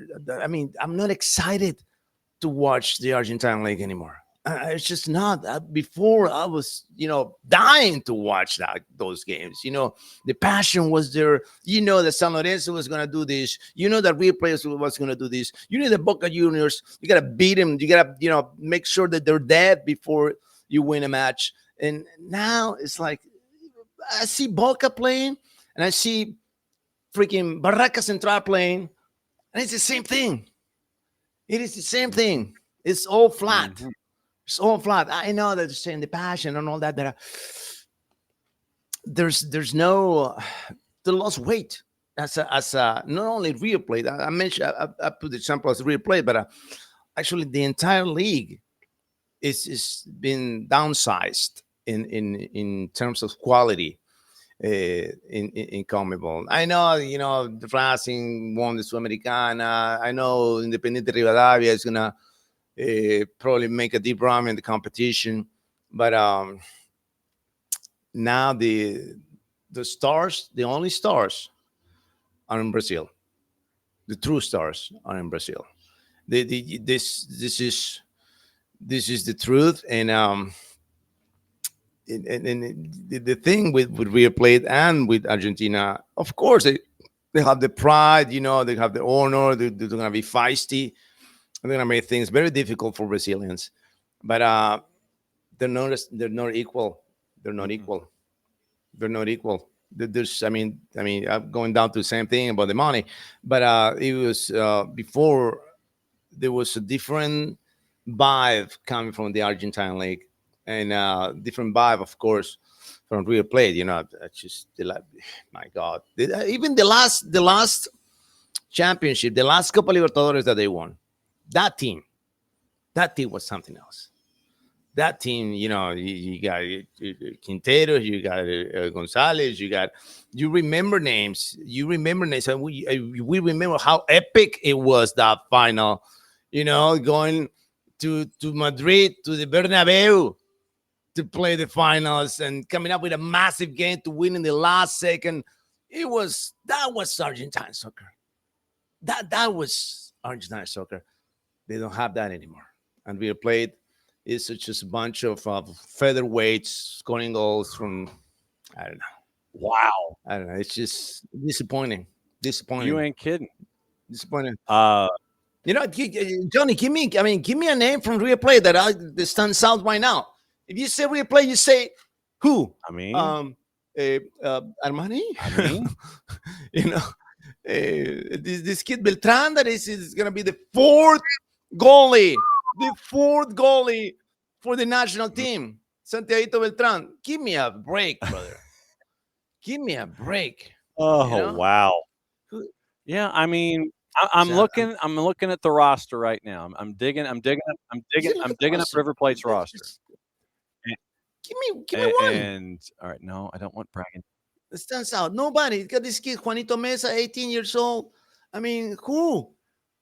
Juan Quintero is going to leave, and he didn't play enough minutes this season. And he's also, he's a non-player too. Okay, but that's it. Outside of Juanfer,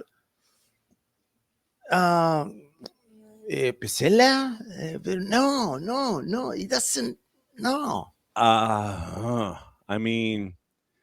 You're looking. I'm staring at this bunch, and I'm going. Maxi Meza, Kendry Paez, we know them from time up here. But that's because we know them from up here. I mean, that's why it triggers a brain. Not because of real play, but because they because of past action, not because of present location. So no, I'm down with you in the 4-2-2-2 with Coudet. Okay, this weekend we have a game that is a league. Where the League of Champions is going to determine who's the best, and it's Arsenal and PSG. Why PSG has the edge over Arsenal? I'll give you 2 words. Luis freaking Enrique. That's 3. Sorry. I know that. That's probably one of the main reasons why PSG has the edge over Arsenal, and of course, I mean, nothing against Arteta. Arteta he's a massive coach, right? But there's another number, Johnny, that gets the edge, and and at this level of competition, it matters a lot. So I'm gonna give you the numbers. The number is, what is the number again? 6,726. Okay. That's the number of minutes, right? The Arsenal is overplaying PSG. PSG has played 16,400, and in Arsenal 23,000 minutes over the season. So there's 7,000 more minutes on their starting 11 that play this season. That's a lot of miles in the tank before the last lap. Okay, so if this goes to extra time, it's going to take a toll. It's going to take a toll on Arsenal, and besides the PSG, I believe that I said this before, that this is the PSG era and but Luis Enrique also gave some rest because they won the league with I don't know how many games on hand, plus, and on the other side, Arsenal had to play until the very last second of the Premier League. So we'll see. In the end, this is just factors, right? But in the end, on the game day, anything could happen. But there are factors in there that are going to influence the performance of your team, and this is a big factor right there, man. Minutes, baby. I know. No champagne supernova for Pep anymore. Is he the GOAT since 2000? I'll give you an answer to that one. Yeah, he is. Yeah. Isn't he the most influential coach since the 2000s? No other manager in football has more influence than Pep Guardiola since the year 2000. All right. See, he basically ruled the world since his tiki-taka. He got the tiki-taka. All right. Spain's going to use the tiki-taka to win the World Cup. He went to Bayern and he evolved his style of play. And guess what? Germany used almost the same style of play that Pep used to win the Bundesliga with Bayern. All right. So then again, he transformed the sport. He basically transformed the sport. And when you do that, there's nobody better than you. There's nobody better than you, period. I don't care what they say. Yeah, Zidane. Yeah, but tell me about the influence of Zidane in the game. I don't recall that. Carlito Ancelotti, I know he's a don. He's Carlito Soprano of soccer, winning the Champions League with different teams and But what was his legacy? What was his legacy of this coach? You got. I want to say, even though Jose Mourinho is not now, is in Real Madrid again. I want to say that Mourinho has an influence too. I don't think he changed. The game. But if you want to remember coaches, you want to remember these coaches for what they done, and Mourinho for shutting down his system, Pep system, to win the Champions League. So this is gotta be they're the nemesis here, and but yeah, Pep is the GOAT since 2000s, no doubt about when it. you think about what he did when he evolved his play, I mean, here's a guy who basically benched Thierry Henry for coloring outside the lines. I mean, literally, it's like, no, I need you to do this. I need you to do this.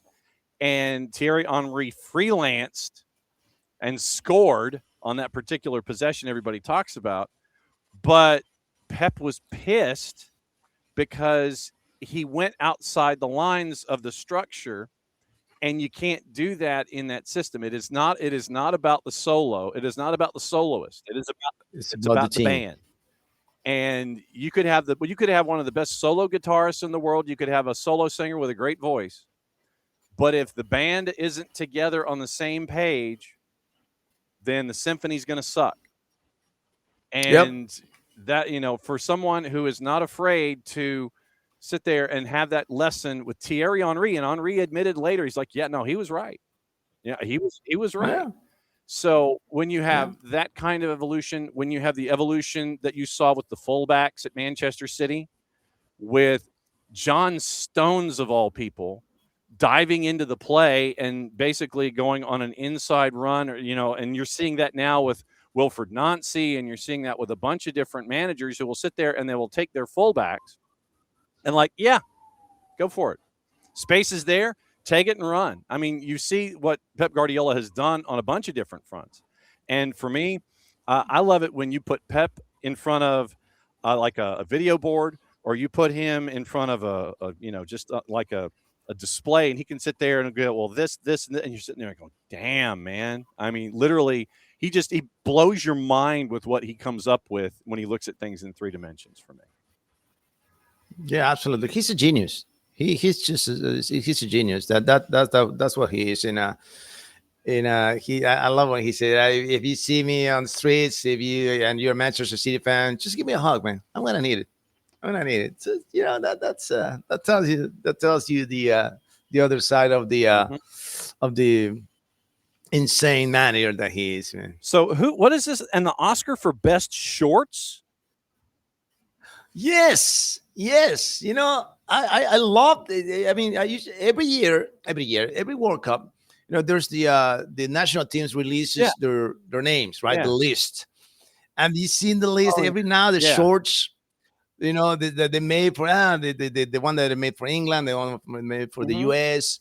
I saw the one from Norway, but the one that really got really touched me was the Croatian one. Take a look at it when we're done here. Croatia releases their names for the World Cup.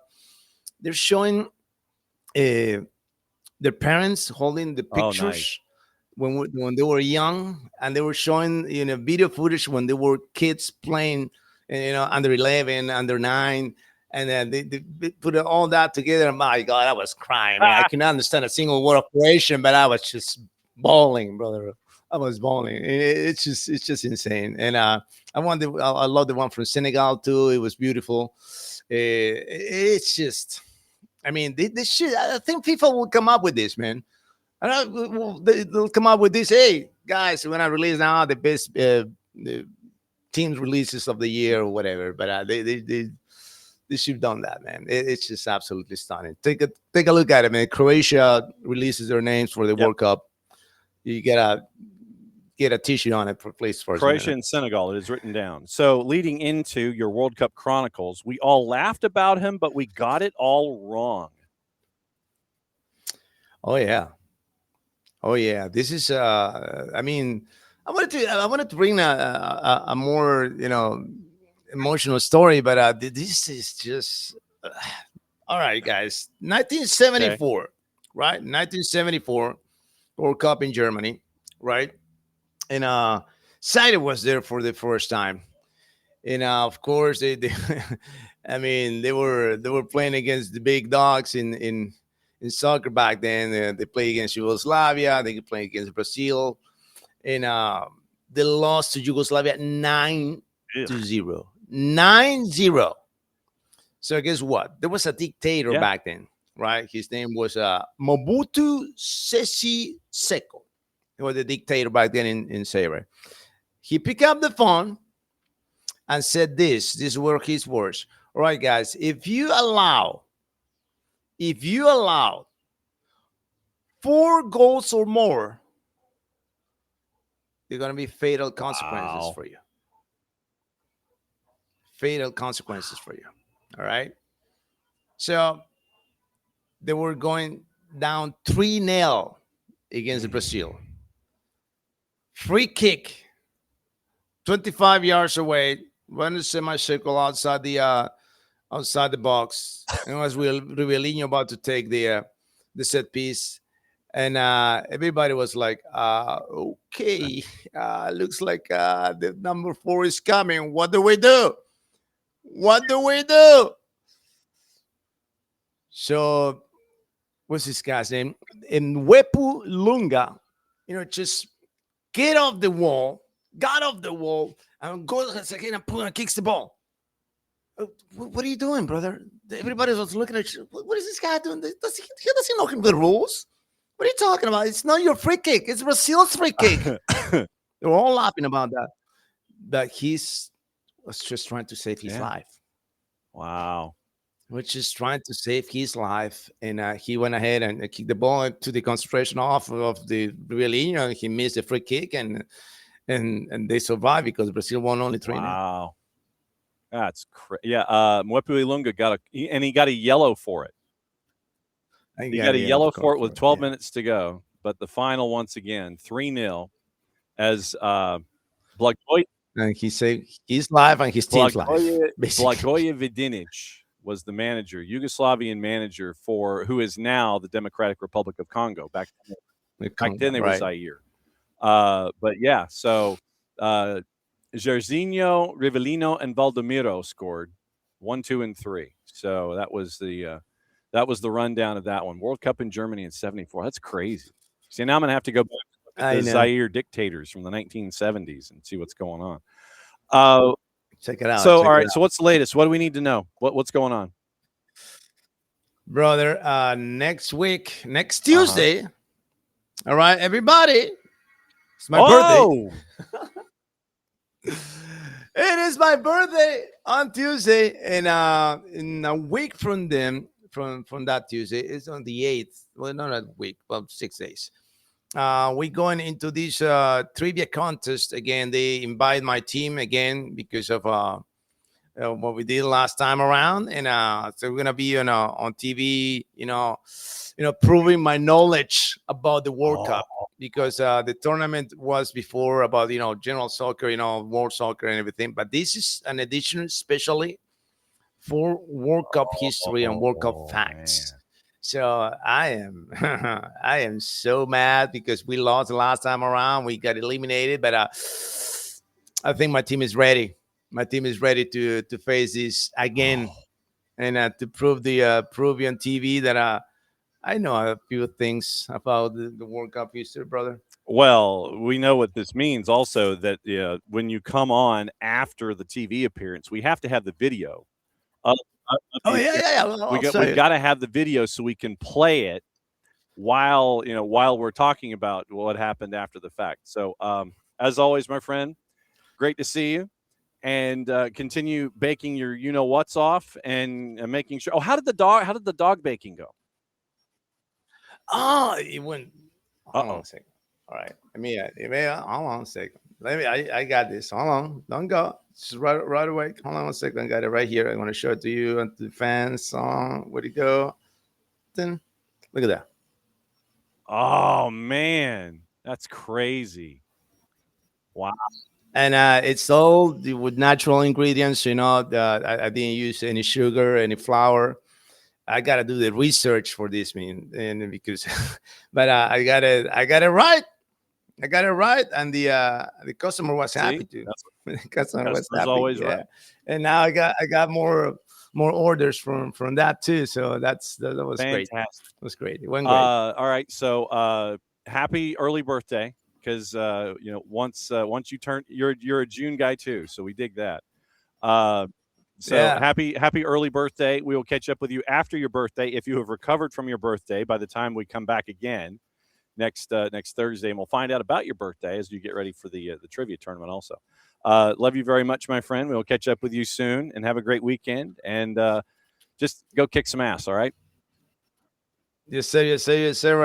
And guys, I'm gonna promise you the next how many weeks we have done now? Like 2 weeks, right? 2 weeks before Yeah. the World Cup Sounds starts. right, yeah. The next 2 weeks, I'm not gonna bring you any dark stories. I'm gonna bring you positive stories from the World Cup. Hey, man, okay? and we'll be good. See you We'll take next them, time, and guys. we'll take them, and we'll love them. All right, so there goes Nino. And so Nino is going to be all goodness and light heading into the World Cup, and we're obviously going to need his analysis of the South American teams on Thursdays as we talk about the tournament as well. So very, very cool that he's branching out into trivia competitions on Peruvian television, because we need the video for that. After that happens, we need the video of that segment. We need the video of them kicking ass, and we'll play it during the segment. So that's the rundown for Nino coming up next couple of weeks. Nico Moreno joining us tomorrow at 10:30. I'm guessing that he had some family stuff that he had to attend to today. He has begged our forbearance, and so tomorrow is going to be hopefully some combination of our friends from Beyond Goals Mentoring and probably Parky or Greg. We'll find out what that looks like. Then see if we can catch up with our friends from Apple TV at 10 o'clock. Then we'll also have the interview with Allie Brown from Lexington SC as they get ready for the other side of the Super League final coming up on Saturday at 7 in Lexington. So, yes, a Florida State person is going to be interviewing someone from the University of South Georgia Gainesville campus about what's going on in Lexington for the Super League final from the Lexington SC perspective. University of Tennessee left back Allie Brown, one of the toughest hombres out there in Super League this year. So we're catching up with her today. We're going to run that tomorrow. So it's going to be Allie Brown, Nico Moreno, hopefully our friends from Apple TV, and also see if we can catch up with our friends, either Parky or Greg and Beyond Goals Mentoring, and get you ready for the weekend. Okay. So other things that are going on involving the men's national team and all the other news that is here. So Mauricio Pochettino, according to James Horncastle at The Athletic, met with reps from AC Milan over their vacant head coaching position.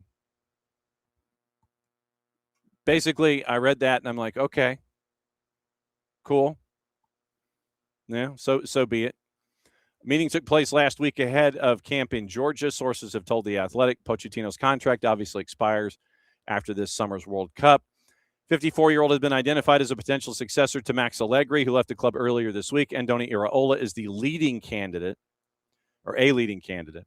Milan conducting a thorough search with a view of realizing the ownership ambition to revive the club, make them not only a force again, but one of the most compelling football projects in the world. Parted company with Allegri, sporting director Eli Tare, chief exec Giorgio Furlani, technical director Jeffrey Moncada. That all happened on Monday. Like literally in between the end of SDH AM and SOT, that happened. They blew all four of them out. Milan missed out on qualification for Champions League for a second straight year, finishing 5th in Serie A. Pochettino hinted in March he was considering staying in his role at the MNT beyond the World Cup. He said, quote, "We are open. We don't have a contract for the future, but why not if we are happy and the federation is happy?" So keep an eye on that with, you're checking, you're kicking tires. I mean, I'm like, okay, I would be surprised if Mauricio Pochettino signed on for another cycle. But, once again, if he's happy and the Fed's happy, you're going to, once the tournament is over in whatever form the end result is, you're going to take stock. And if you want to continue, you'll continue. You'll sit there and you'll work on possibilities. And if you're both dissatisfied or one's dissatisfied over the other, then it's going to be what it's going to be. But, so and I literally, it's like Mauricio Pochettino's met with reps from AC Milan. Okay. Before camp. Okay. They're in camp now. They're focusing on between now and Saturday before they head up to Charlotte.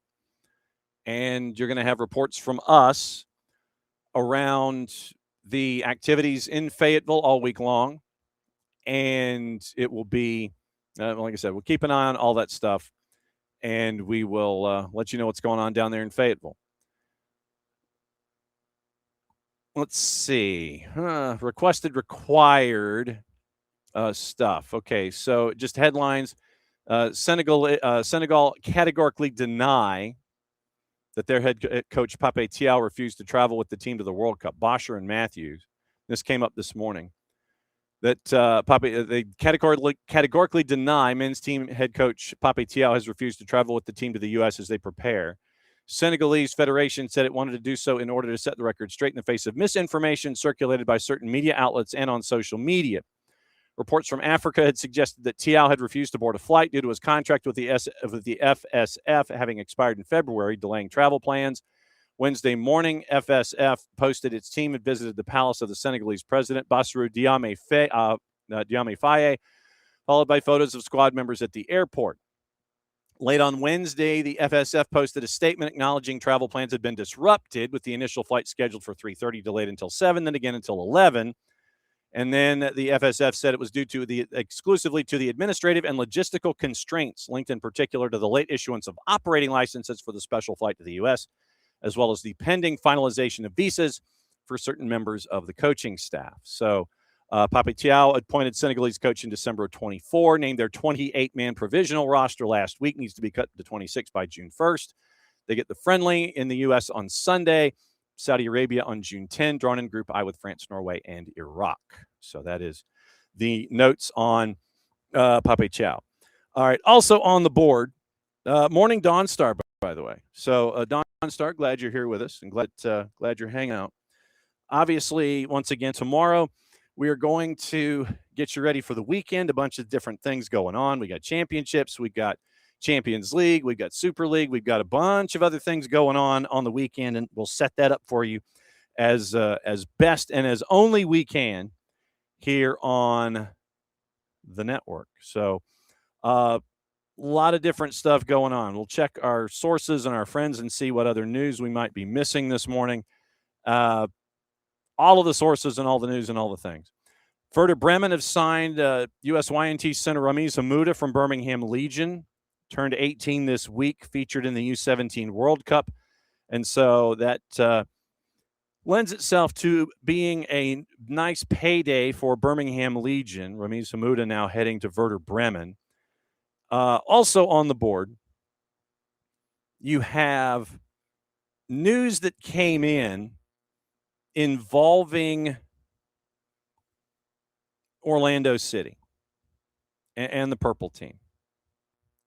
So yesterday, it was put into the ether yesterday that in addition to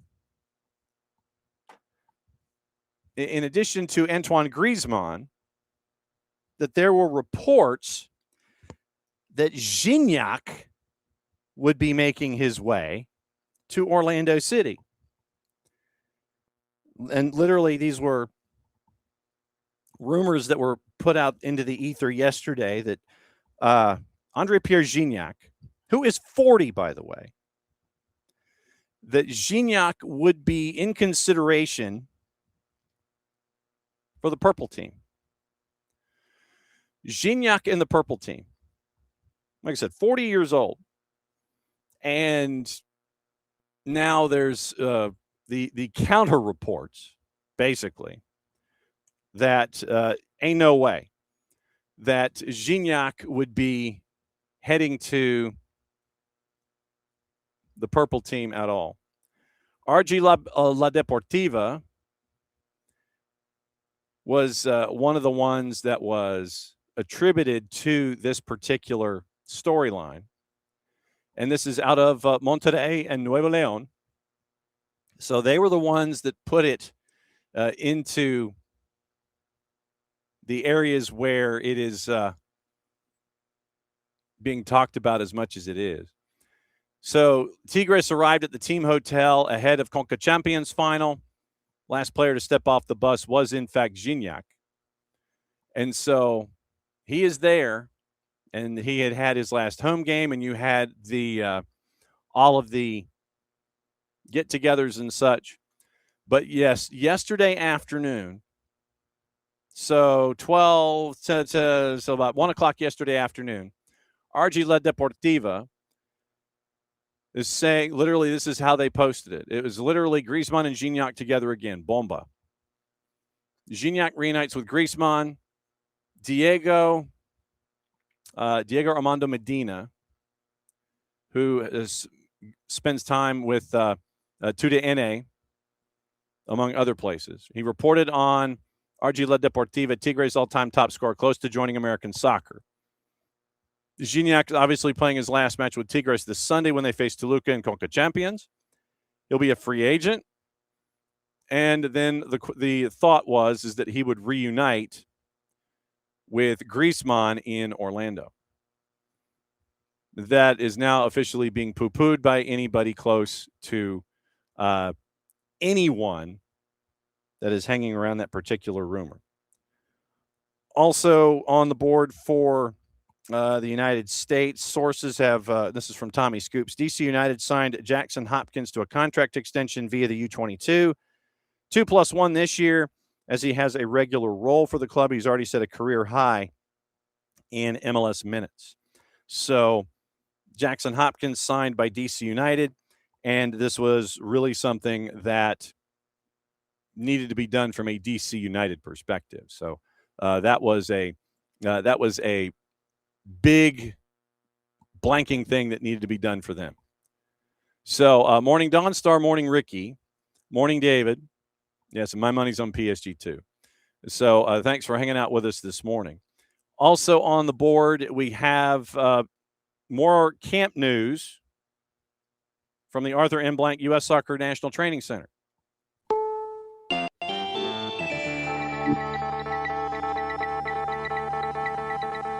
Team camp roster is out for the U19s. And you have Giorgio DiMarzi, Luca McPartland from St. Louis City, too, and Aiden Stokes from Red Bulls, too. DCQ is one of those that has been called up for the June camp. Tristan Brown from Crew, Dominic Chongqui from Atlanta United, Christopher Cups from Fire, Braden Dunham from Furman, Ramiz Amuda from Birmingham, Harbor Miller from the Galaxy, Javon Mussenden from the Revs, Neil Pierre from Lyngby in Denmark.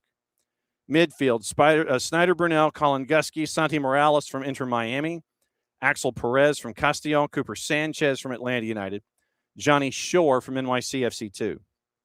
Forwards, Burkimus, Marvin Dills from Eintracht Frankfurt, Justin Ellis from the Purple Team, Hezer Khani from RSL, Daniel Pinter from Inter Miami, Ruben Ramos from the Galaxy, and Colton Swan from the Charleston Battery. Now, that particular camp is going to be with head coach Gonzalo Segares, 24-player roster for the training camp to be held June 1st through the 9th down in Fayetteville. You're going to test themselves against Japan on June the 9th at the National Training Center as they prep for the CONCACAF U20s, which serves as qualification for the 2027 U20 World Cup in Azerbaijan and Uzbekistan. That kickoff June the 9th is set for 11 o'clock in the morning. 20 players based domestically, 17 from 13 MLS clubs. Once again, Atlanta United, Cooper Sanchez, DCQ, and Braden Dunham, who's at Furman.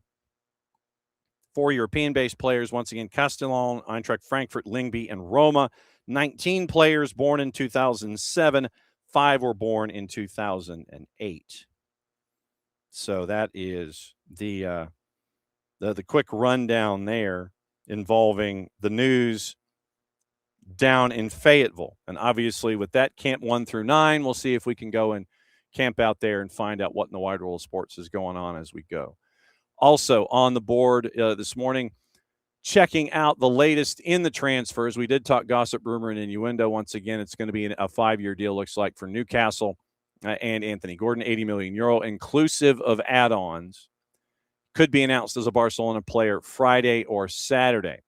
Defensive midfielder Alexander Breedel is going to be joining Aberdeen, the former Austria U21, signing a 2-year deal when his current deal expires at Red Bull Salzburg. And they signed Aberdeen signed Luis Mayo to a 3-year deal when his current contract expires with Kilmarnock in the summer. York City have rejected a third bid from Hearts for Malachi Fagan Walcott. Bids in the neighborhood of £500,000 and add-ons rejected by York City. A lot of lower division news. Carlisle confirmed they reached a mutual agreement for Mark Hughes to leave his role as head coach. Failed to get them promoted back to League Two at the first time of asking. Side finishing third in the National League before losing in the semis to Boreham Wood. I just like saying Boreham Wood. So, and there are pictures of Anthony Gordon stepping on a plane. So, therefore, it must be that it is going to happen. I'm trying to see if there's any other news. Uncertainty over Iraola move, the next move with AC Milan and Palace options. So, yes, Andoni Iraola is basically loved and admired by everybody, every big-name team with a vacancy. Obviously, for Bournemouth, through Mark McAdam at Sky, they're one of their biggest things, signing a left-sided center back and a striker. They need to replace Marco Senesi. They need to add firepower up top. But they also want to try and hang on to Ryan, Alex Scott, and Krupi Jr., considering that they've sold about £200 million worth of talent this year. They want to hang on to them for at least one more year. Steve Parrish, Crystal Palace chair, he's hoping summer transfer plans are not too busy. Spent big in January, he says, going on a preseason tour where all the young lads have been playing in the championship get their chance because we got 12 players going to the World Cup. Palace is also hoping to convince Adam Morton and Daichi Kamada to stay after winning in the Champions League. We'll see if that comes to pass. Leverkusen direct negotiations with Iraola, according to Florian Plettenberg, and Marlon Erlbacher. Took me a second. Irlbacher. Erlbacher. Marlon Erlbacher and Florian Plettenberg. Leverkusen in direct negotiations. Leverkusen had been considering Felipe Luis, but that deal is off, as reports say that he is set to take over in Monaco. Mike McGrath at The Telegraph, say that 10 times fast. Tottenham owners say Daniel Levy era created deep-rooted problems. Yes. An open letter from the Lewis family laid out their ambitions for the future, said it must not happen again. 263 words. The family trust of Joe Lewis did not directly refer to Levy. Quote, the problems we found were deeper than we realized we were allowed to build over the last few years. We know that has eroded trust. We have to win that back. As owners, we take ultimate responsibility for the situation in which the club finds itself. They don't mention Levy by name, but they kind of allude to the past. They allude to the past. So we will see what happens involving Spurs and their future now that they are up, that they are staying up. So we'll see what happens there. Once again, Ederson, initial deal, Manchester United looking like £35 million on the transfer. And let me see if there's anything else that I've missed when it comes to that particular paper. I don't think I've missed anything when it comes to that particular paper. So once again, I'm checking our sources and trying to find out what else might be happening and what might have been missed. So Barcelona set to place an opening bid for Julian Alvarez around €100 million. Atletico de Madrid wants significantly more than the 120 Barcelona paid for Griezmann in 2019. Alvarez has made it clear that he wants the move. Benfica looking at advanced talks with Marco Silva, trying to finalize a 2+1. Fulham are still waiting for clarification over his future. Silva landed in Lisbon last night for a speaking engagement unrelated to any Benfica negotiations. Jorge Mendes is in direct talks with Benfica. Fulham's 3-year deal has been on the table for months. Ryan's €100 million release clause not active until the summer, by the way. Bournemouth have no plans to sell. 19-year-old Tappy to stay and play in Europa League next season. And once again, we mentioned Anthony Gordon. We mentioned Felipe Luis. And Deco's been holding meetings since January over Julian Alvarez. Lyndon Dykes assessing his options after getting an offer from Charlton to stay at the club. Millwall and Leicester, they've made approaches to sign him as a free agent. Dykes is off to the World Cup with Scotland. So you've got those notes. Chicago Stars in the NWSL dismissed general manager Richard Fuse after a 3-8 start. Scored only 5 goals in 11 matches. League's worst goal differential to -17. Karen Lietzau cited a gap between on-field performance and organizational standards. So the Stars are now looking for a new GM. Steve Clark signed a contract extension to lead Scotland through the 2030 World Cup and the 2028 Euros, which is going to be hosted by the UK and Ireland. Open group play June 13th against Haiti. DR Congo confirmed that their delegation is fully compliant with U.S. health protocols related to the Ebola outbreak. Team relocated their preparation camp abroad. Most squad members are Europe-based, reducing exposure risk. They open Group K against Portugal and play Uzbekistan in Atlanta on June 27. So keep an eye on that as well. So we are 2 weeks away, people. 2 weeks away, 14 days. 14 days away from the World Cup, and it's still absolutely crazy to think about. One more thing before we get out of here. I forgot to mention this. Triple Espresso is back for the United States on their road trip to Brazil, June 6 and June 9. Emma Hayes in the press conference yesterday, in the media opportunity yesterday, she was asked about going on the road in a difficult condition. Once again, courtesy of our friends at U.S. Soccer and Veritone. Emma Hayes yesterday discussing the roster announcement and the trip to Brazil coming up in just a little bit. I mean, I think the first thing to be said is 90-plus games played by USAs in the US. So being travel-readied is something we don't get a lot of opportunity to do. And in my tenure beyond the Olympics, we went to England and the Netherlands. But this is another moment where we get to see how we cope with all of the environmental conditions that come with going to Brazil, whether that's, adapting to different cultures, different training facilities, different hotels, different experience, fan experience, feeling like the away team, but with the pressure cooker of a top opponent.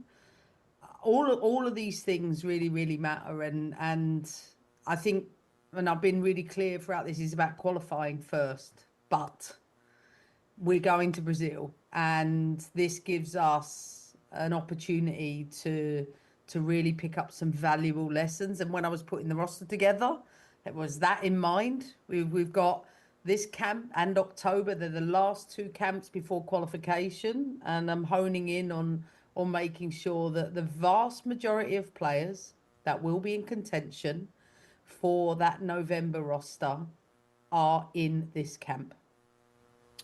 And just regarding a couple that aren't obviously with Kat and Naomi, there hasn't been a lot of info on what the nature of the injuries are, timelines. Can you share what you know for those, those status of those two? I saw Naomi a couple of weeks ago at the Chelsea game, and I didn't think she was too far away, but I obviously not quite made it for this. And now it's an off season for Chelsea. So disappointed by that. With Kat, I didn't actually see her in San Diego. So I haven't had a sort of deep dive into where she's at. And I think it's always best to ask the club that are dealing with it day in, day out. I don't have much to report in way of timelines for things like Kat, but I know she wasn't available this time. Emma Hayes getting ready for Triple Espresso and the return. June 6, June 9. If Mallory Swanson comes on the field. So once again, Mal Swanson takes the field. If she takes the field June 6 in Sao Paulo, 604 days since her last national team appearance. 665 since the gold medal game itself. That's how long it has been since she has been on the pitch representing the United States. Projecting 45 minutes in each match. Rodman, Swanson, Wilson. Back. But you can go to soccerdownhere.net, and there's another storyline that's important here in this footprint. The inclusion/emergence of Croy Bethune and Riley Jackson to this roster. Matches at Neoquímico in Sao Paulo, Arena Castelao in Fortaleza. And both of those joints are going to have matches in the 27 Women's World Cup. She's narrowing the roster, meaning Emma Hayes, what she wants for the CONCACAF W Championship qualifying in the fall. One of only 2 remaining camps before that window. Going to Brazil, in Brazil, is on purpose. So we'll keep an eye on Triple Espresso as they get ready for the 2 games in Brazil, June 6 and June 9. That's going to do it for this morning. Thanks for hanging out as you always do. When we come back tomorrow, once again, see if we can catch up with our friends from Beyond Goals Mentoring, catch up with our friends from Apple TV. We will have the interview with rookie left back Ali Brown from Lexington SC and Nico Moreno joining us at 10:30 to talk about everything Major League Soccer. Gossip, rumor, and innuendo, plus what happened in Philly. And obviously we are efforting reaction out of Philly as everything is, once everything kind of settles into a routine and a rhythm, then we'll catch up with our friend Dave Leno and find out what's going on up there. So once again, thanks to all of you for coming in as you always do.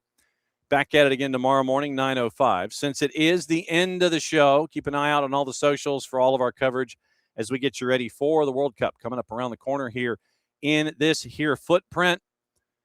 Thanks for coming by. Mucho platiel, play it safe from all of us here at SDH to all of you out there. Back at it again, a little less than 22 hours. Mucho platiel, play it safe. End of the show. Means we go here. Bye.